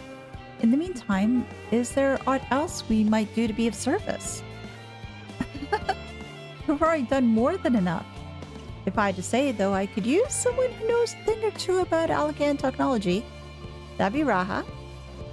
You there, lad with the red eyes and matching hair. You seem to know more than the average scholar. Yeah, he does.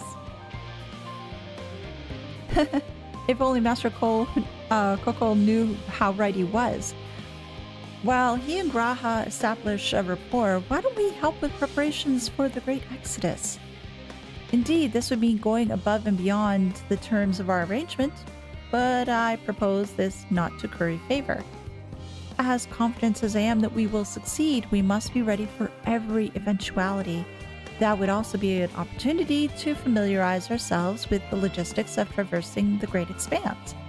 And if nothing else, it beats twiddling our thumbs while we wait for the adamantite. And because I'm always willing to be your girl Friday. Well, ain't you a bunch of helpful buggers. If you ever mind to lend a hand, I know where you ought to go.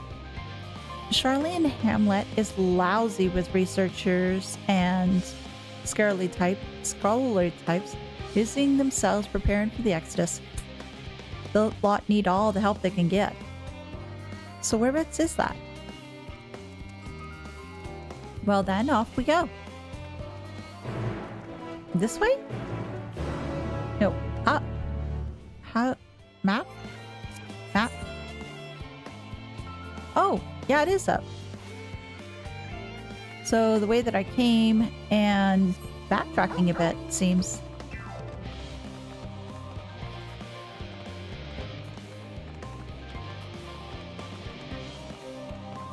Doesn't seem like that far compared to what we were before. Oh, and it looks like there's a Aetheirys section there too. So I can use that and make it easy for myself coming back here later. That is great.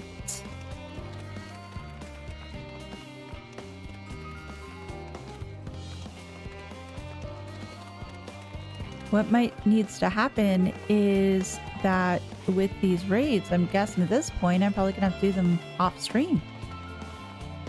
It seems like now is not the greatest of times to be doing some of this stuff.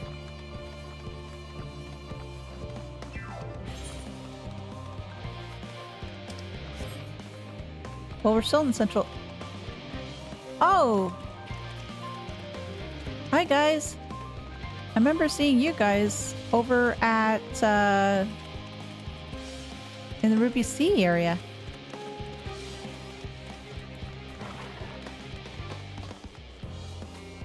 Sharlayan Hamlet. From what I can tell, a lot of these people actually live down here. I don't know how much help we can offer, but I dare say they'll benefit from some of that fresh inspiration Scholar Monteshan mentioned. Let's start by asking around, ideally without getting in anyone's way. Let's meet by the Aetheirys once our work is done. Well, that works out well because I need to attune myself to the Aetheirys anyway. Oh. And it's just a matter of speaking to people around here, and that's a big wall. So go around. Oh, a chocobo keep. Well, I'll just speak to you anyway. I don't want to hire a porter today. Oh, Vex Veterinarian? Oh! I'll decline that for now. But we will attune to the Aetheirys first and then go back to that section afterwards.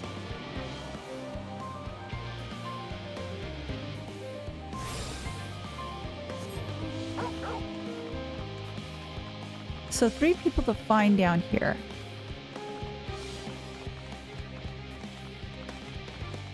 Steady current.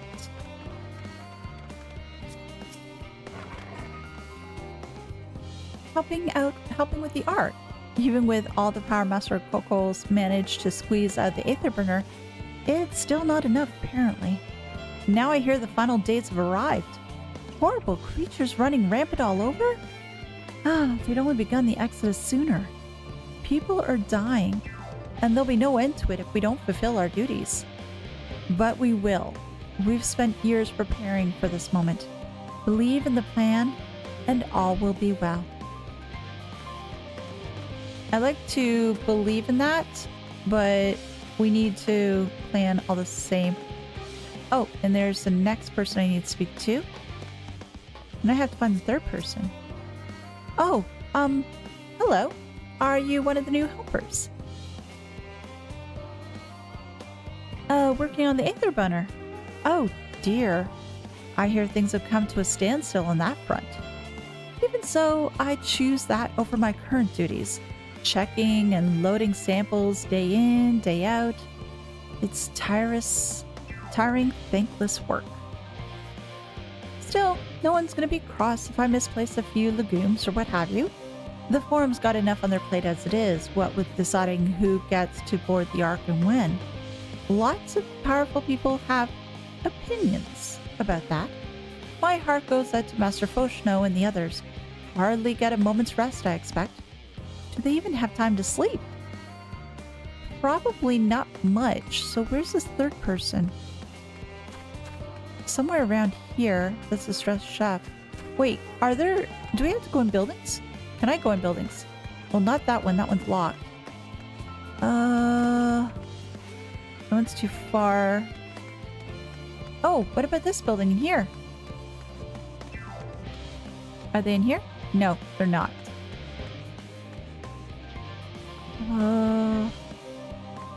Well, let's look around a little bit more. use my puppy to get around a little bit more.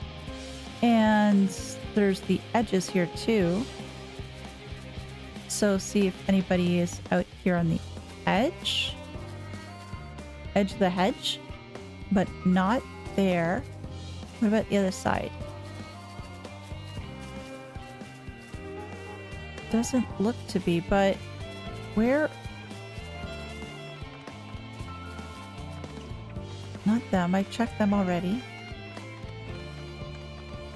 Well, there's this area over here too. Is there anybody around this section? Well, not there. Oh, there you are. Hello.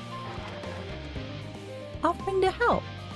That's very kind, but I should be able to organize the rest of the documents by myself. It's mostly lists of things we'll need once we arrive on the moon, and whichever star that we choose as our new home. My duties largely concern the maintenance of living conditions, so I'll be a lot busier after we depart. I hear that our lunar collaborators have come down to assist in our efforts. I'm looking forward to finally meeting them in person after having communicated with them in such a limited capacity thus far. To be perfectly honest, I'm not even the slightest idea of what they look like. I do hope they're not enormous looming giants. Why, I much prefer something small and fluffy, like that behatted rabbit that ran by. Well, then you're in luck, because that's what they are. So, the Loporrits are here. I guess I shouldn't be surprised. Behatted rabbit. Which Loporrit is here, though?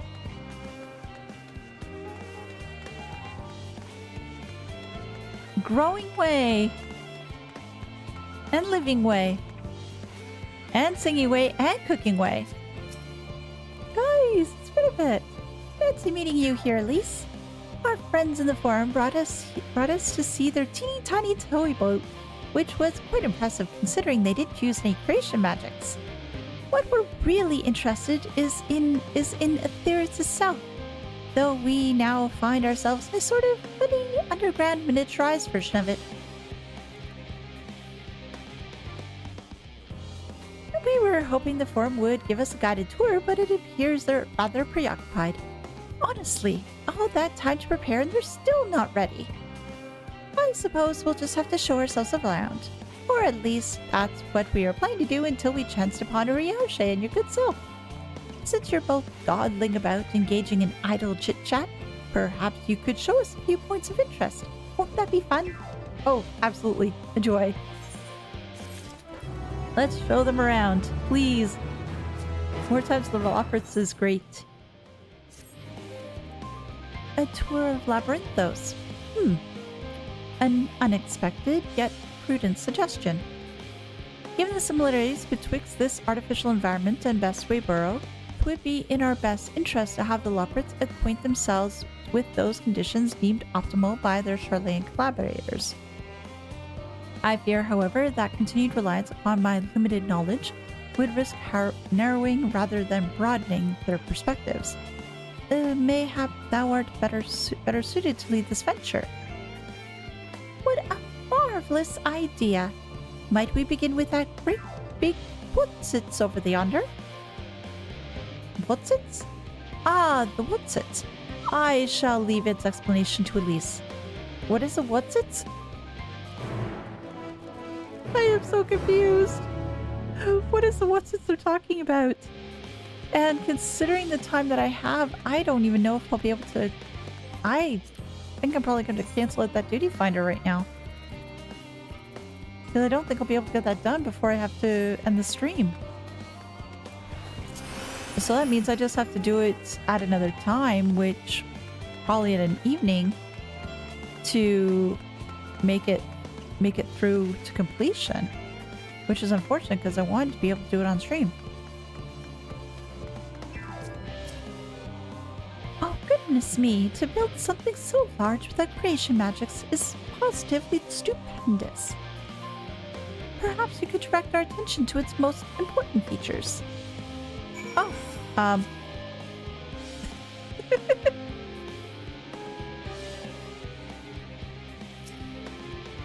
there we go. Search the apparatus for points of potential interest. You may move the camera as well as zoom in and out. Target an area and inspect it with the right trigger or B button. What do we have? A wheel? Oh, tanks.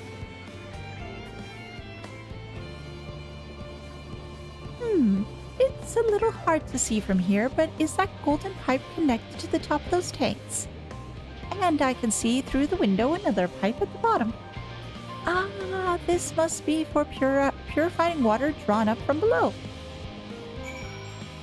What else can I showcase to you guys? What else is here? Oh, I can magnify. Oh! Oh! What are you doing here? You spot an embystoma, an especially lively one at that. How the heck did you get up there? I know you can fly, but I didn't think you'd fly that much. It would appear that the concept you observed in the other time, another place, was approved for life in the wider world. Somehow. Oh, he's so adorable. What else can we showcase here? A metallic tube.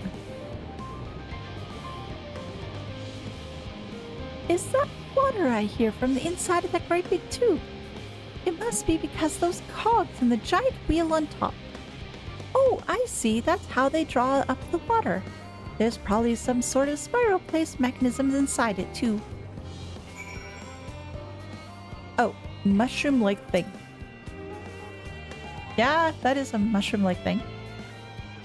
Oh, that looks like the trees in Greatest Endstead Vale. Hold on, that's quite a bit of a strange shape. It's thin at the bottom, but big and round at the top. Quite tall for something so unbalanced, too. Now makes sense. That's where they store the water. So I think we've shown them everything. So what do you have to say about the things you've observed?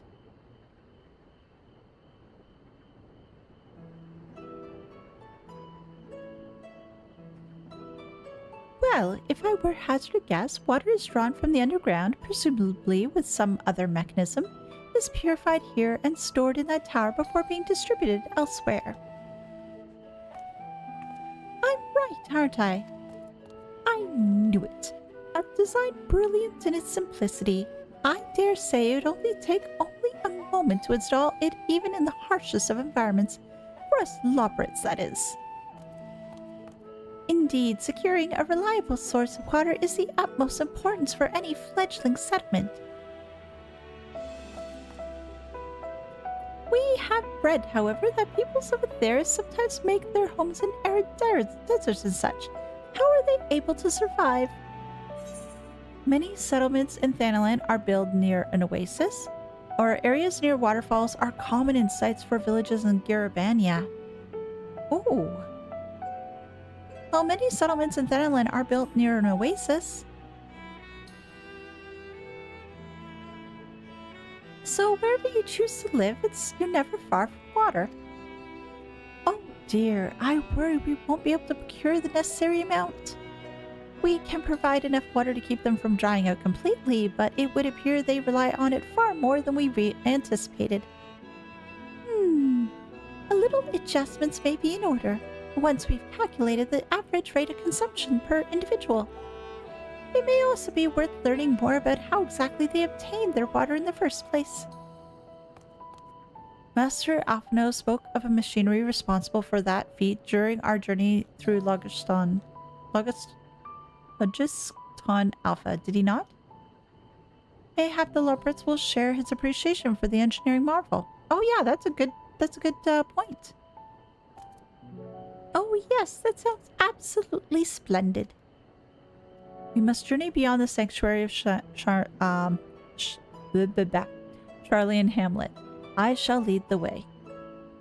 You mean we'll have to brave the untamed wilderness? A valid concern indeed. We could not help but notice that many of the dangerous-looking creatures with big, nasty teeth lurking around beyond the safe confines of this settlement. we were not escorted here by burly custodians, I dare to think what would become of us. Regrettably, to many a hungry predator with the aforementioned big, nasty teeth, Loporrits may appear to be a potential and rather appetizing source of substance. Might I impose upon thee to assist in securing safe passage to Logiston Alpha? For my part, I shall act as escort to Living Way and Cooking Way. I entrust Singing Way and Growing Way to thy care. Oh, I get to bring the bunnies! They will be safe with me. A more valiant protector they could not wish for. Godspeed.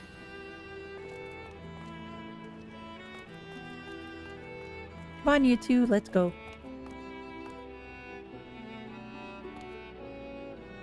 If it's all the same to you, I'd rather not be eaten by some horrid beastie. Come along, Growing Way, to the water extraction whatsits. Everything's a whatsits. So off we go to the next whatsits. Next is gonna be who'sits.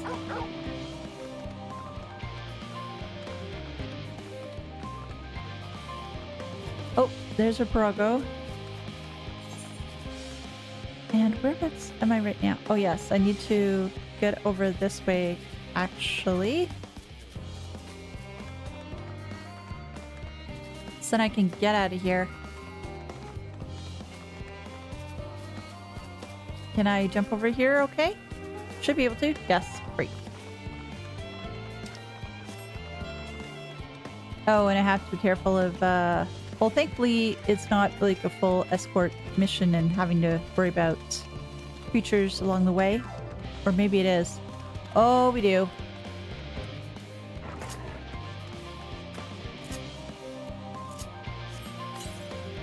Bring up Birdie.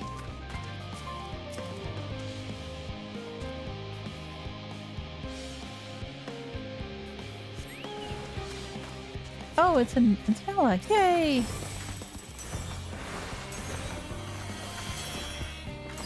Oh, no, thank you. No, thank you.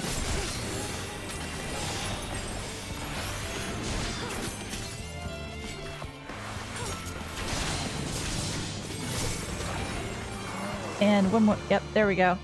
That is done. You guys are safe. Oh, thank you so very much. I really hope this water extraction whatsits is worth these harrowing experiences.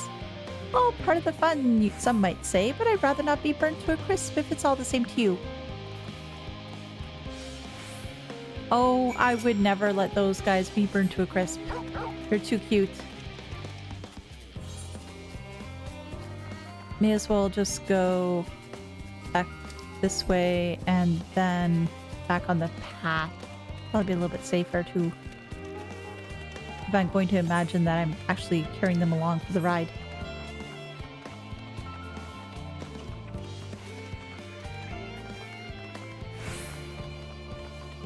And here we are back at the original location. And everybody's all back together again. My friends, I bid you welcome to Logiston Alpha. Our destination doth lie at the lift's top. Pray, follow me. Up we go. Wise guys. I love the play on words. It's always fun to see. You will need to use this lift should you wish to go to the medial circuit. Let me know if you're headed that way. We happen to be so.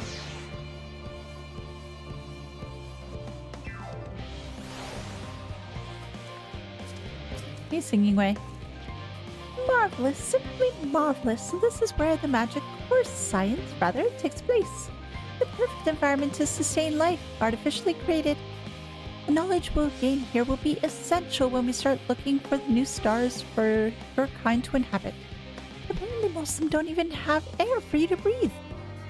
You're all very lucky that Etheirys just so happens to provide everything you need to thrive.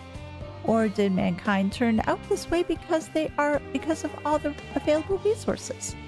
I wonder. Either way, it's nothing short of miraculous, and I cannot wait to see more of it. I know, I can't wait to see more of it too.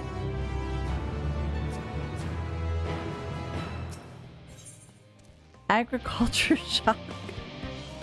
Cooking Way is eager for a change of venue, or at least a change of Wotsits. This is all wonderful, I'm sure, but I was rather hoping to learn more about your nourishment provision facilities. In other words, where's the food?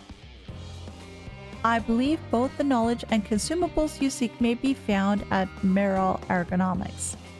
As I imagine Singing Way and the others intend to study every conceivable facet of this apparatus, wouldst thou be so kind as to escort our visiting culinarian? Yes, and to show him there's more than just carrots. Yes, that sounds much more interesting. Hopefully I'll be able to see firsthand some delicacies Urianger was telling me about. Even his incredibly vivid, if a bit too verbose, descriptions cannot compare with sampling them myself. Not to mention Etheirys will soon be no more, so I must learn all that I can while there is still time. I'd like to think that Etheirys will be around, not go bye-bye.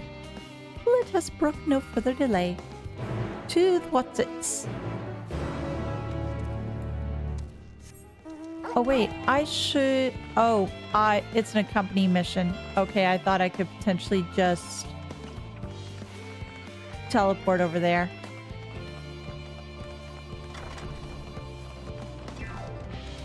Or is it that... Wait, is he there already? No, he's partially there, but not totally there. So much for the idea.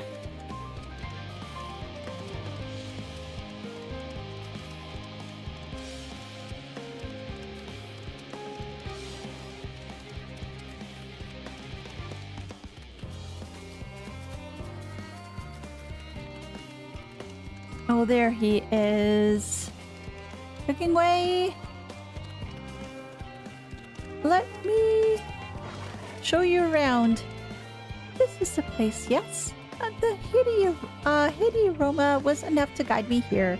I've spotted several of the fruit and vegetables featured in our compendium. I'd dearly love to try some, but I read that those who help themselves to a farmer's crops without permission are often caught and put into pies.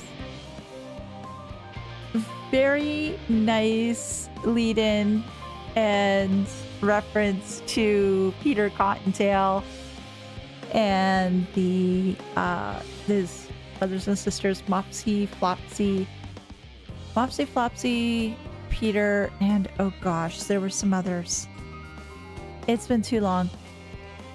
Perhaps you can ask whoever's in charge if they'll be willing to part with a few samples.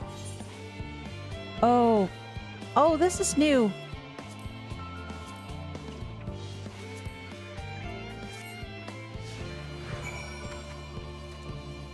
Okay, you can come with me. Oh, there's pumpkins.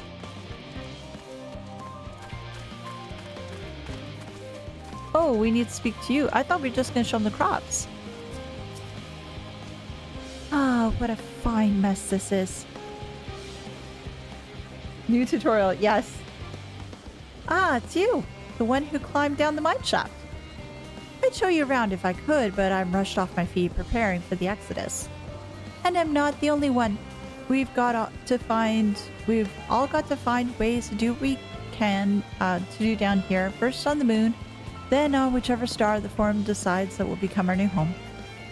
It's all so sudden, so unreal. Don't you want to go to the moon? Well, it's better than waiting for the final days to come claim us.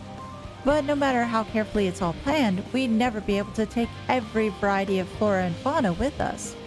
Even the ones we can take may not survive in their new environment.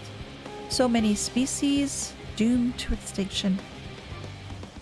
Sorry, that's not what you came to talk about, is it? Oh, nothing quite so dire, I assure you.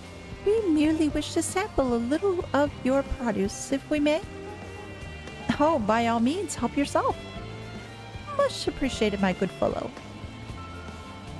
So, where to begin?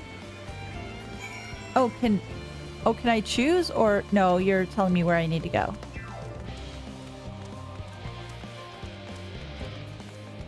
Oh, grapes. I think these are looking very smushed. Oh, I know what these are. Grapes, yes? I want to play 14, but too tired. I know, you're mentioning that you need to get some rest, right? Let's see if they are delicious as they look.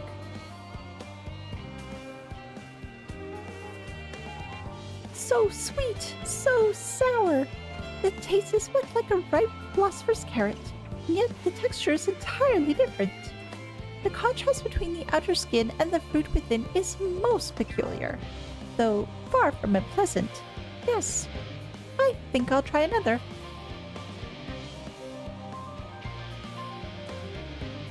Well, that's certainly given me food for thought, though in a far less visceral manner than any philosopher's carrot.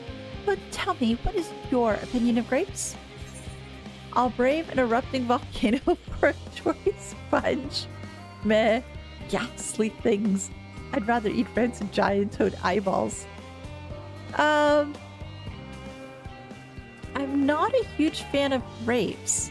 I'll eat them. But for me, they're meh. An expression of indifference, I assume. In all fairness, our compendium did note they are valued more as an ingredient for spirituous beverages than rather as a fruit for regular consumption. Ah, yes, wine. Anyway, that's enough about grapes for the time being. On to the next treat. Oh, where are we going to now? Oh, let me zoom out a bit. Ooh, oranges?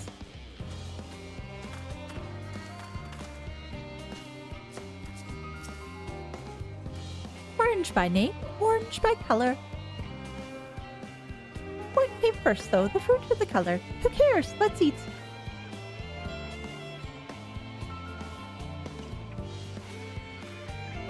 That's... Equal parts sweet and sour, as with the grape, yet nothing alike. I may have to consult Urianger about expanding my vocabulary. I simply cannot find the words to describe it. Perhaps what I'm looking for is bitter. This is all very complicated, you know. So many flavors, so many choices, and each individual with their own personal preferences. Now I see why you all turned your noses up at the idea of eating nothing but carrots. Marvelous though they are in my estimation, let no one say I said otherwise. Ah, but speaking of carrots, I've yet to sample any of the vegetables. Let's see what's in that field over yonder. Oh, the squash? Was it squash or was it pumpkin? These look like pumpkins, not squashes.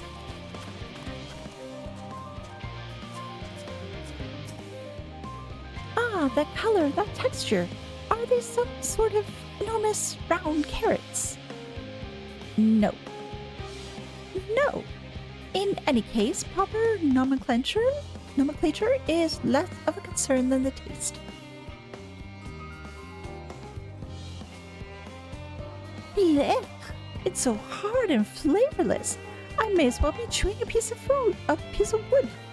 But that all confirms it. If these are nothing more than misbegotten failures masquerading as goodly carrots. Stop! Can't you see that these are pumpkins? And no one with any sense would try eating them raw. You're supposed to cook them first. Yes. I do not find it an awful bother. Far from it. Cooking is a joy unto itself. And what's more, it broadens the range of ingredients that we may safely eat. But above all else, cooking allows us to draw out the full potential of our produce. Pumpkin stew has been one of my favorite dishes for as long as I can remember. Then perhaps even these blocks of plant matter can become as delicious as the orange I sampled. I wonder, though, if there's anything even more delicious. Oh, how about that yellow fruit over yonder? Yellow fruit. Oh, lemons!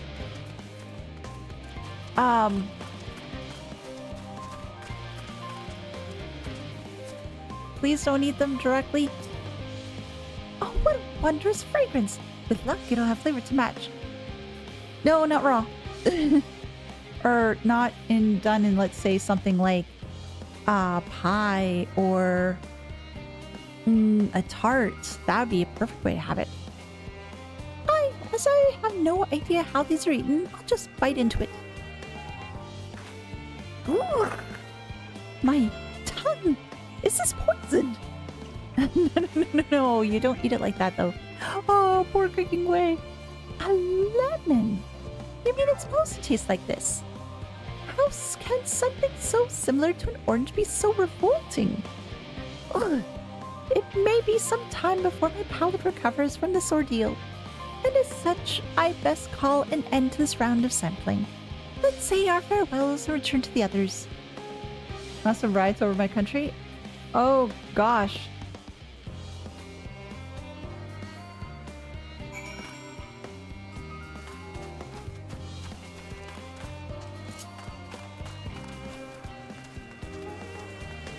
I hope that you managed to stay safe, though,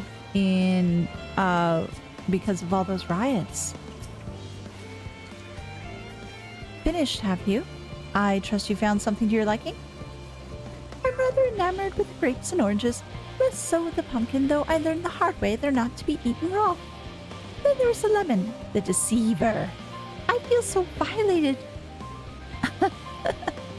First time, was it? I'd hate for you to leave with a bad taste in your mouth, in more ways than one, so I'll give you this lemon muffin I baked. If this doesn't change your opinion, nothing will. Oh, lemon poppy seed. More lemon. Have I not suffered enough?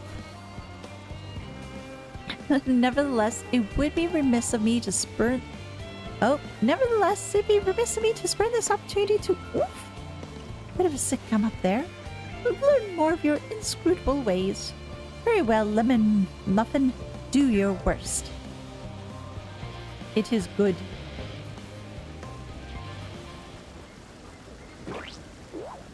From normal demonstrations and police kill one civilian, now everything... Oh, good gracious. Please stay safe, Greg. Please stay safe. This is... delicious?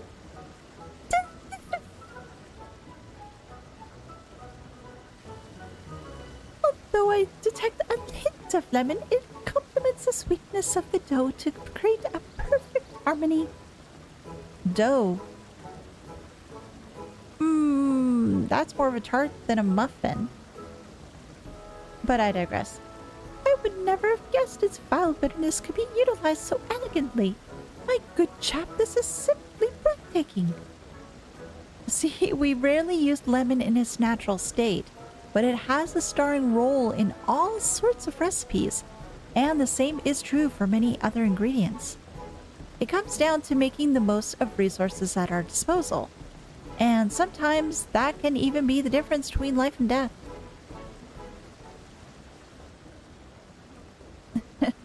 I know we won't be able to take every species with us. No doubt the Forum agonize over what was worth preserving and what will be consigned to history. Hard choices, but make them we must if we are to survive. Such strength of will. Now I know what Highland sees in your kind.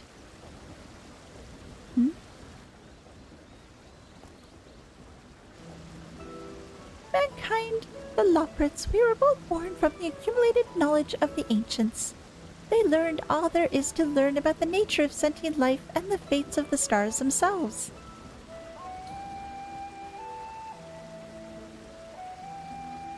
Once a civilization has fulfilled the basic requirements of survival, it will inevitably seek to eliminate all forms of negativity to achieve perfection. And therein lies its folly and its downfall. For perfection is an unattainable ideal. 'Tis the paradox of the immaculate carrot. Yet civilizations since time immemorial have deemed the pursuit of perfection as progress. They pay no heed to the costs incurred in the futile quest, and too often become the architects of their own demise, their dreams forever unfulfilled. What then is the alternative? The answer lies in knowing that our existence can never be perfect, to be content with what we have and to make the most of it. Very true. When life gives you lemons, make lemon muffins! I prefer lemon tarts, but it's either way. Pardon my Eeyore, but what in the 7 hells are you on about? And, who are you anyway? Oh, Cooking Way, at your service. I'm here to prepare for the trip to the moon. And once you get there, you'll be able to try my carrots. I've been growing all different kinds. But don't worry, there'll be room for your crops too. We'll work together to preserve as many of Etheirys' species as possible, if you're up to the challenge. Yes, of course. I look forward to it. Well, this has all been highly productive. Probably. Let's go see if Urianger and the others have run out of machinery to inspect, shall we? Please.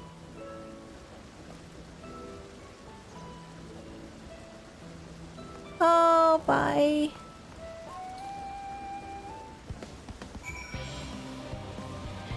And we're off to now.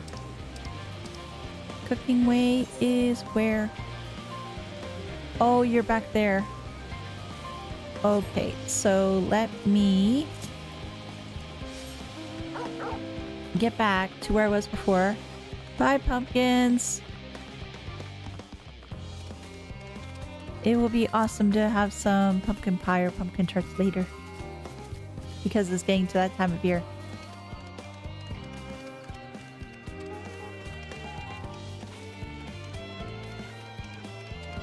But this is actually some nice, although I do realize this is pretty much filler quests for lack of a better term.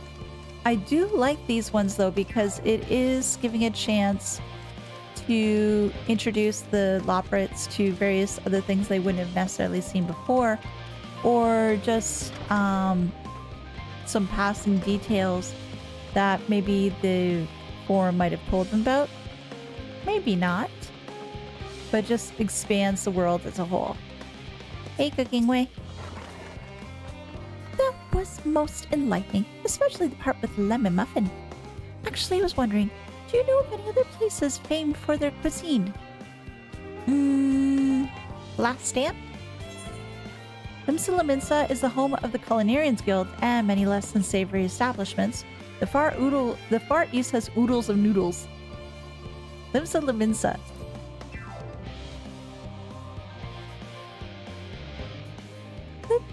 Would I wish that we had the time to visit? The more I learn of Etheirys, the more that I wish we could spare it from the final days. Alas, Hydaelyn's orders are to flee, not to resist. If there were only some other way. So there's gotta be some sort of other way, though. We gotta get that thing. We do have to get that working. Urianger appears to be telling the Loporrits in preparation for the immediate departure. Okay. Elise, I trust thy time at Muriel Ergonomics did. Bear fruit. Nice one. Our own efforts too were rewarded. Now we possess an embarrassment of educational riches. No doubt for our guests' relentless pursuit of knowledge could occupy them and us for a fortnight. Alas, time is of the essence. Let us return to Sharlayan Hamlet forthwith. I shall gladly attend to each and every Loporrit there should further questions within my power to answer arise. Sounds like a plan. Aww. Growing Way? You seem so sad. Why are you so sad, my friend? Let's just teleport over there in the essence of time. I think this will probably be the last quest of the day before we finish up. But we'll have to see. No, growing way, what is wrong?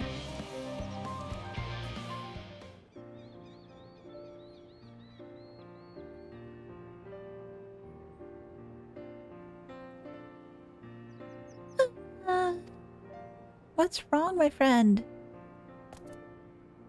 Yes, Elise, that was indeed me verbalizing a sigh to express my emotional state. Do you want to know why? Because I saw that the reconstructed environmental data for Etheirys at Lochston Alpha, that's why. A forest so lovely and so leafy. Are all your forests like that? The Black Shroud is quite leafy indeed, and a place of utmost tranquility. They're verdant at least. The trees at Urbania stand particularly proud. You should see the forest the first. One was purple. Oh, I like all these answers.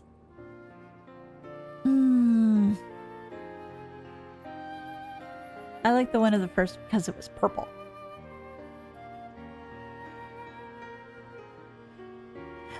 Yes, I say.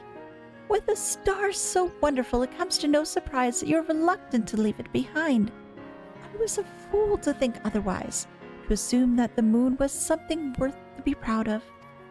How ridiculous we may seem to you, trying so hard, and yet achieving so little. Oh. Not at all. Thy works are no less worthy for their uniqueness. I thought I heard tiny voices. Who? Oh, Thancred, hi. Thancred.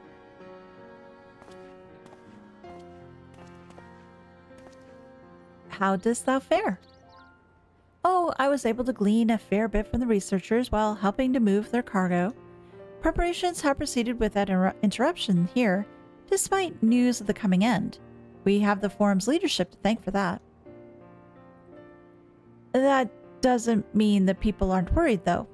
Quite the opposite. Knowing disaster could strike at any moment, they hurry to complete their work, equally aware that a single error could be the difference between life and death. And we can hardly tell them there's no cause for concern. Perhaps not. Though aided by our goodly growing way, we may yet find other ways to lighten their burden. Okay, what are you thinking? Me? Be of use to people?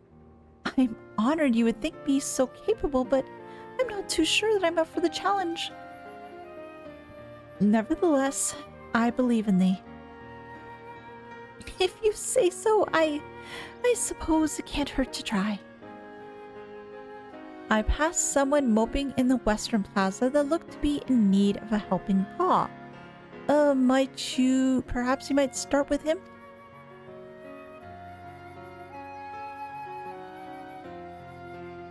It's as good a place as any. Come. Let's find people who could use help and cheering up from a cute little bunny. So around the corner here?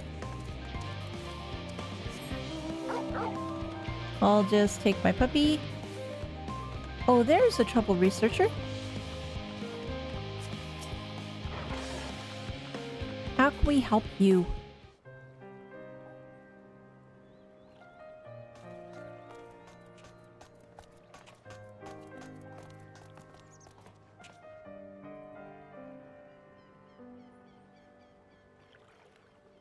Oh, can I help you?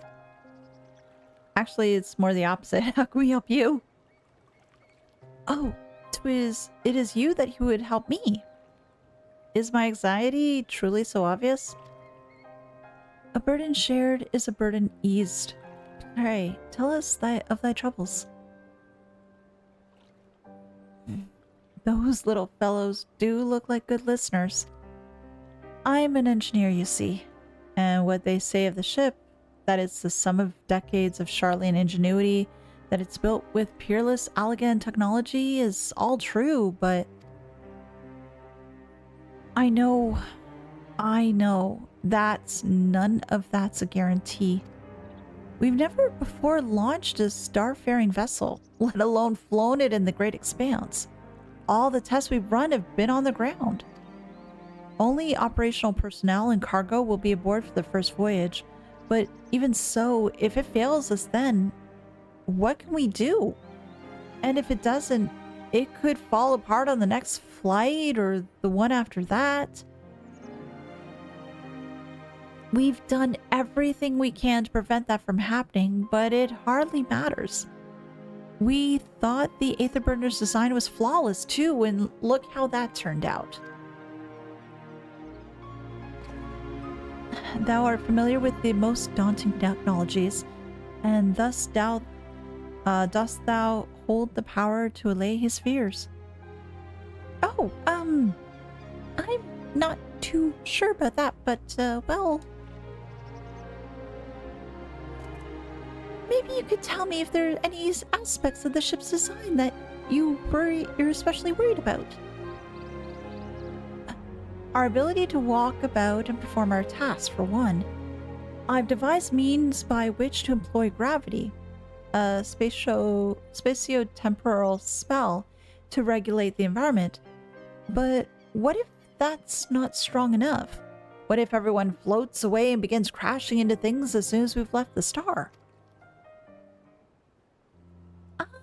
Gravitation! Maybe I can be of help after all. Up there is not so different from down here, you see. The same rules apply, and if you consider them as part of one big cosmos rather than separate places... Oh, that seems to have helped. I suspect both parties shall find comfort in this conversation. Yet, if Thancred's tale be true, still others would benefit from insights born of experience. Might I prevail upon the Loporrits to attend them? An excellent idea, if I do say so myself. There is naught we'd like more than to ease the hearts of the fine people of Etheirys, and learn more about them while we're at it. Sounds like a plan. I wish I could have a plush Loporrit that looks so darn cute. Full glad am I to hear it.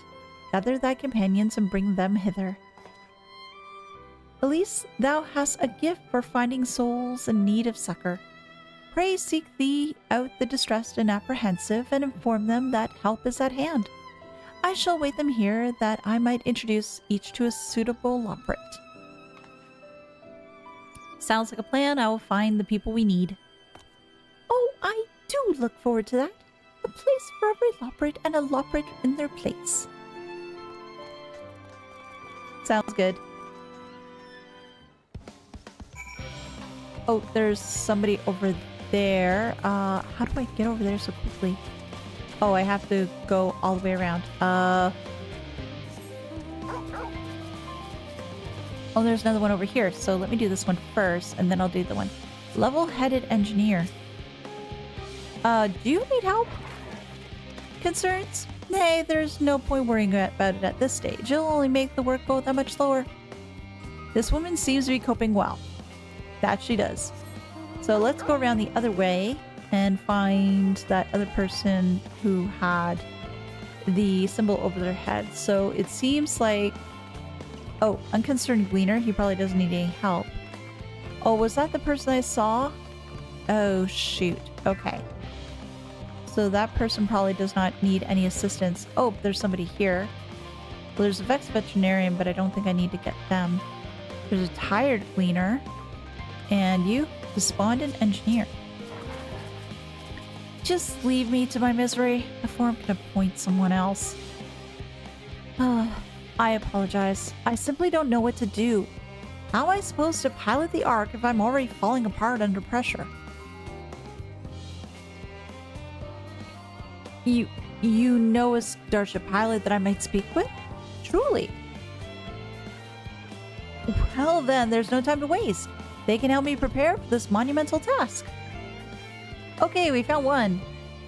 7 more to go. Tired gleaner, I think this looks promising.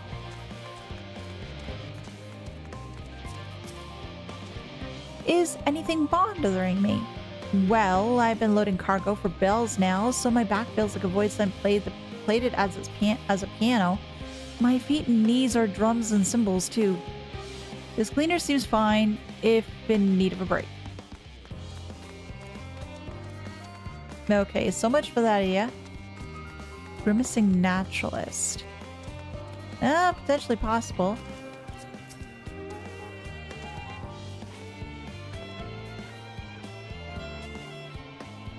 My face? What's wrong with my... Ow. Perhaps I'm a little bit tense. I was tasked with ensuring that proper fauna, and only the proper fauna, are brought with us to the moon. However, the suitability of a few species is still under debate, and I can hardly make the decision myself when I know so little about the environment up there. Loporrits will help you. Including the Loporrits in our discussion is a wonderful idea. I absolutely will, thank you. Perhaps their biology itself might offer some clue as well. 2 done. Ponderous mathematician.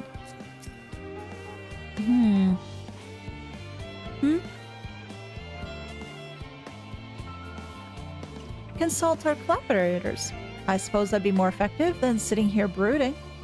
I'm attempting to calculate how much cargo we can consolidate into fewer trips should the ether burner make our original estimates unfeasible.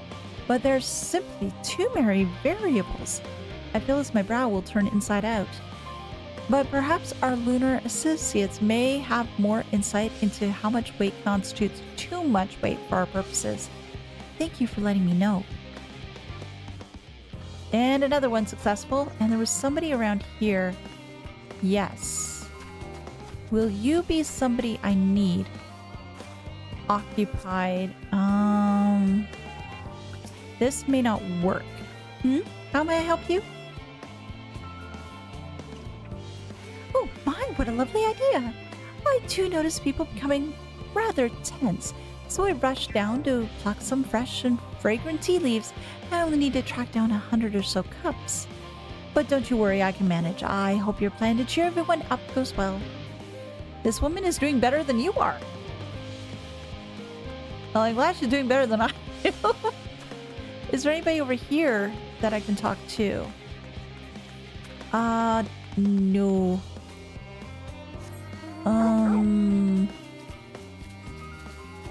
How big is this area? Holy mittens, it's big. That is rather large. Well, there's space up here that I could potentially speak to people.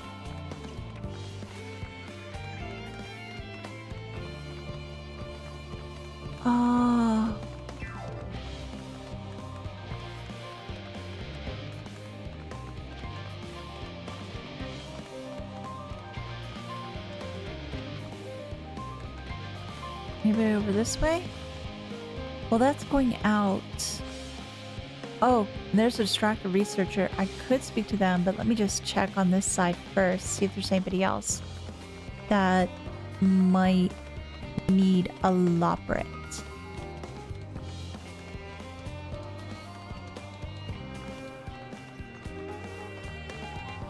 Anybody over here? No. Okay. There was that person back this way.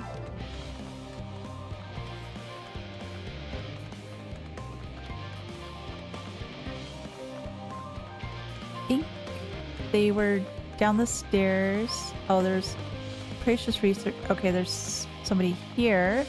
And there's some people on the other side. The world is nigh, and yet the work goes no faster. Schedules are such temperamental things. Peaceful 1 minute, utter bollocks the next. And yet, I never felt so alive. This person has lost the plot. This one is beyond your help. Only sleep can save her now. Oh dear.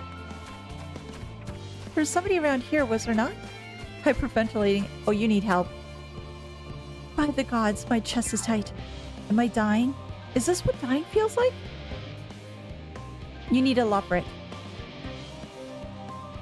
Oh, do pardon me. I didn't see you there. There's no cause for concern, I assure you. no cause for concern, even though we may need to depart at any moment.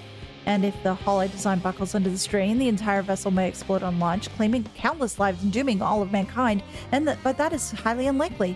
Yes, highly unlikely, you need help. Our visitors can help me triple check for structural flaws, you say?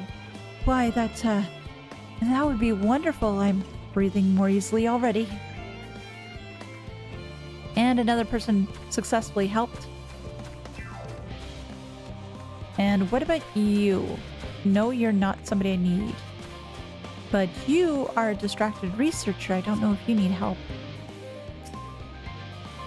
56 bunches of weed on the ground. 56 bunches of weed. Rip one out, add to the mound. 55 bunches of weed in the... Eep! I'm not neglecting my duties, I swear. I was in need of a little break, you see, but then I found myself unable to relax at all, so I went on a walk. And then I noticed these weeds and... pleasant conversation partners and oh so fuzzy. Oh goodness me, that sounds like a much better way to relax. Well, at least we helped that person. Although I feel bad of making them lose count. I do realize they're trying to count all the weeds and it was a distraction, but still. Where else can we look? Oh, there's the level-headed engineer that I saw earlier. There's Urianger. And I've got 3 more to find. Oh gosh, I hope I can find them soon.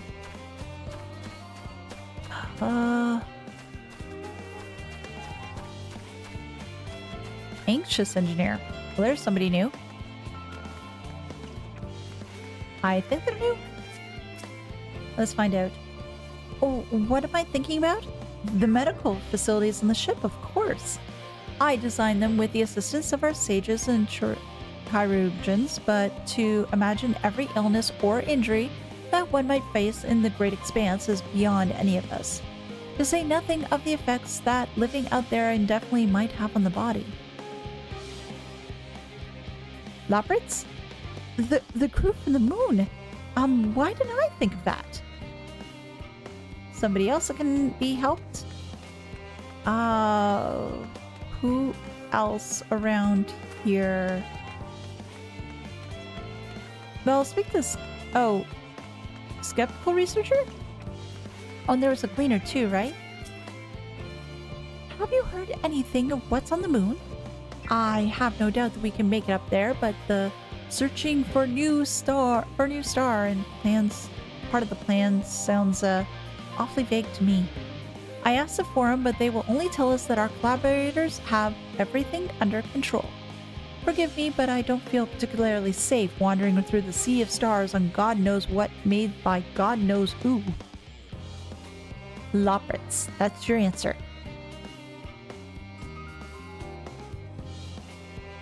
You mean to say that I can speak with them directly?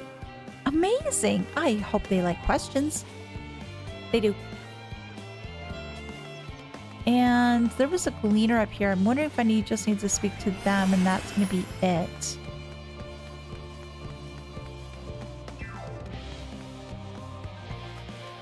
Because there's an unconcerned gleaner. Or do I need to find somebody else? Let's find out. Apologies, but I'm waiting a delivery. Whatever it is, we'll have to wait. It seems this gleaner is too busy to chat for his benefit or otherwise. No. Okay, I need to find this one last person. Where could they be? Can I zoom out a little bit more? Maybe that'll help. Although it doesn't appear that I'm running very fast, but still, I'm just trying to figure out where this last one is. Oh, come on. Where are you, my last person I'm searching for? Well, I'll try up here again. See if they might be up here in some way or form. But I don't think I saw anybody earlier. Well, there's... Oh, are you a player or are you... No, you're NPC, but you're not somebody I needed for this quest.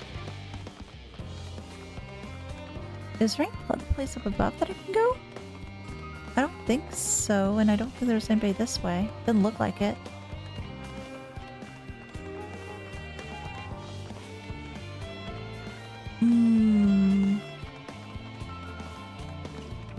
Harried Aetherologist. Maybe you are the person I'm waiting for. Or that I'm looking for. Blasted assistants. Where have they gone off at a time like this? Oh, beg pardon, but I've not the time for idle chit-chat. I need to reconfirm that Aether levels are consistent throughout the vessel's machinery, and it seems I shall have to do it so single-handedly. I swear, when I find those assistants of mine... Loporrits? The Loporrits are willing to help. Why didn't you say so? At least they won't moan about how they checked 24 times already and haven't slept in weeks, Lady Sods. No, that's rude. Need the people to be able to nap and rest, because otherwise they're gonna end up like that one crazy lady over here, crazy lady over there earlier.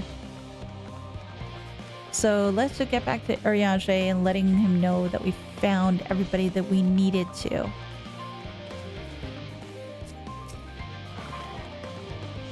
Behold, Elise, through thine efforts word hath spread throughout Labyrinthos, verily to a far greater number than we anticipated.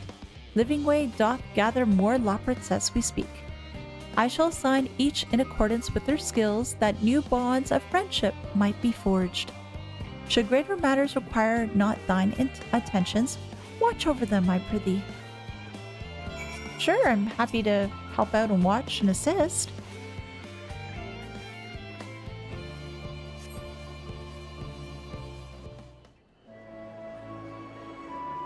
Oh, they're so helpful. They're so adorable.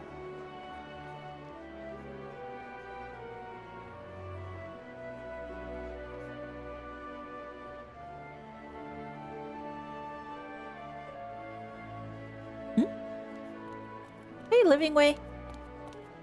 Phew! Oh, finally some rest. Why, I haven't spoken so much in, well, in forever. Lively, isn't it? The town is abuzz. Everyone eager to meet with our friends from the moon.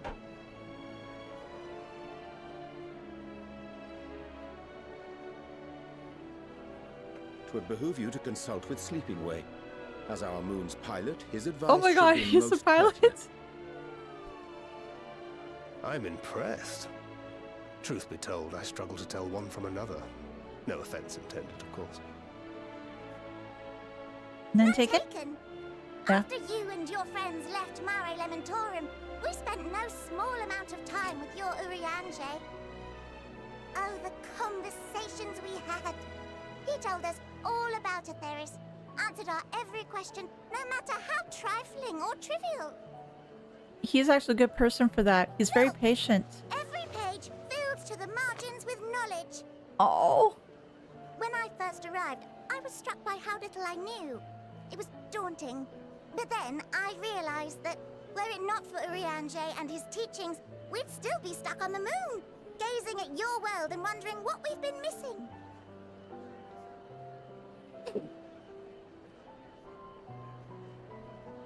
He's so patient.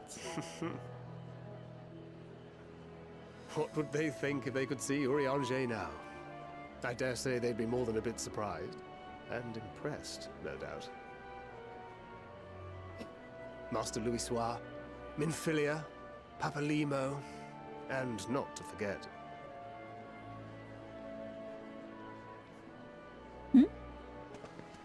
Who's that? Oh there. Heard there was a visiting expert who we might bother with a few questions.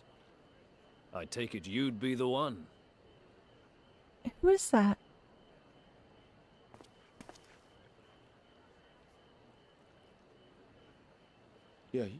Yes, I am.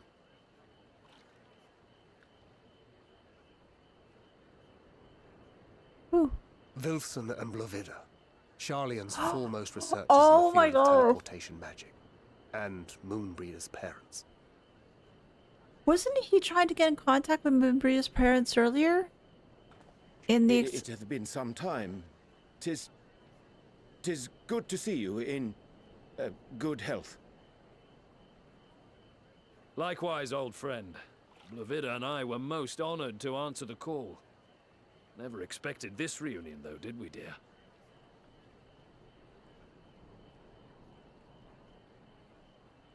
I'll say, the nerve. Sending that letter, then running off to the gods know where.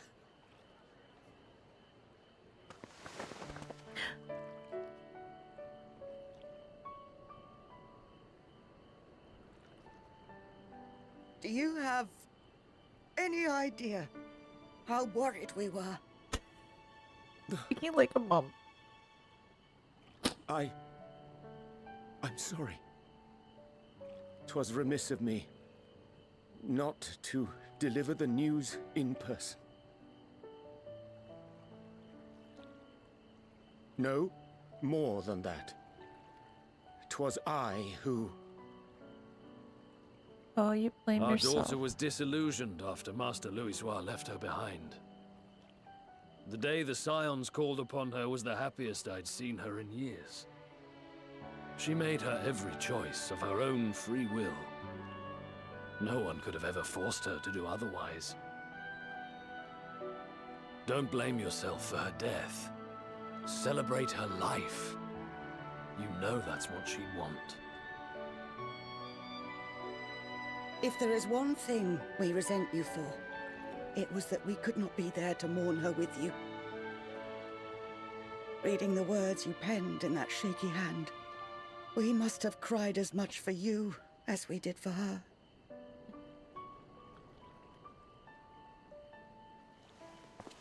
Oh, good. I'm sorry. I truly, truly am. I knew not what to say. Knew not how to express my feelings.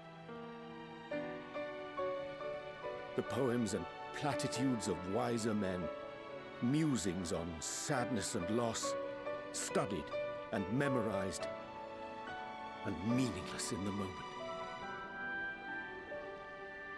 Silly boy. We are all powerless before such grief. Even now, try as I might, the words escape me. But in our hearts, we know. We always know.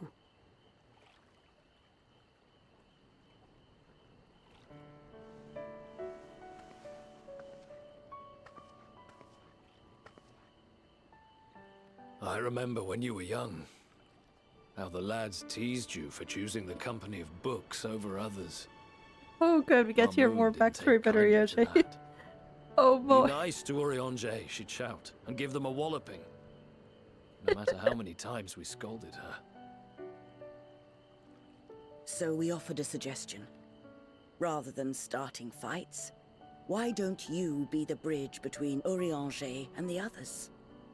She had to mull it over for a while, arms crossed, brow furrowed in intense thought. But from that day on, she never let you be alone. She'd drag you outside to play, pepper you with endless questions, read the same books you read, all to try and understand you that much better. I'm sure it was annoying and exhausting at the time, but she only ever had the best of intentions. And look at you now, at the center of the crowd. The reason there even is a crowd, having brought these people together. You've no idea how proud we are. Finally have some To freaking see the closure boy over this. our daughter trusted and believed in more than anyone, grow into the man she always knew he could be. I can see her in you too. Feel her. She walks with you wheresoever you go. So thank you, Urianger, for being who you are.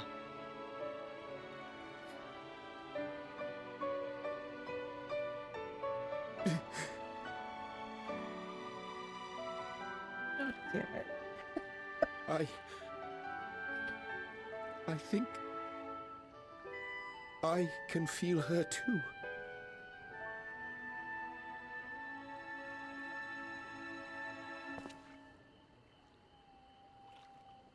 The truth of her life. Not sorrow, but hope and love.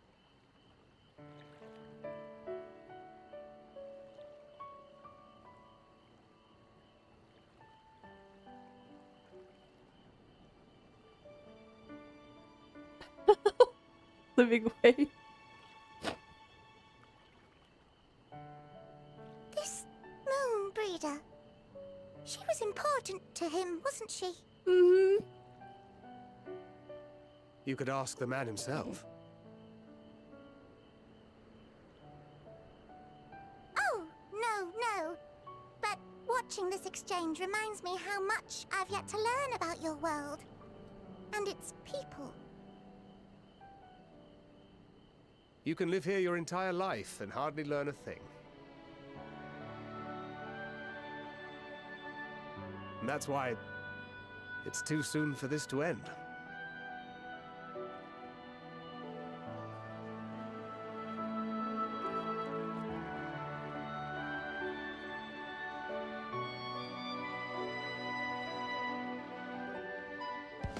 Gosh darn it. I'm glad that they finally have some closure on that, because that whole situation happened in what? Oh gosh. ARR? And we finally get closure, is it? This far afterwards. It's pretty nuts. I'm glad they did that though. Oh, Elise, be sure that I am fine. I am so glad to see them too after so very long. Gladder still that it was in your company. As difficult as it was to accept their kindness, it would have been far harder had I faced them alone. Very much so. But I think what we're going to do though is we are going to end the stream here, and we will continue on with the quests and everything else next time. I'll try to see what I can do in regards to getting caught up on some of the raids on another day, probably off stream. Maybe I'll have better luck in just trying to get a party in for them. But thank you so much for stopping by today. I do appreciate it. We do have Persona video coming out tomorrow, so I hope you look forward to that. If that is not your fancy, that is fine. We do have trails next week, and I look forward to seeing you then. In the meantime though, please take care, and I will see you later. Bye.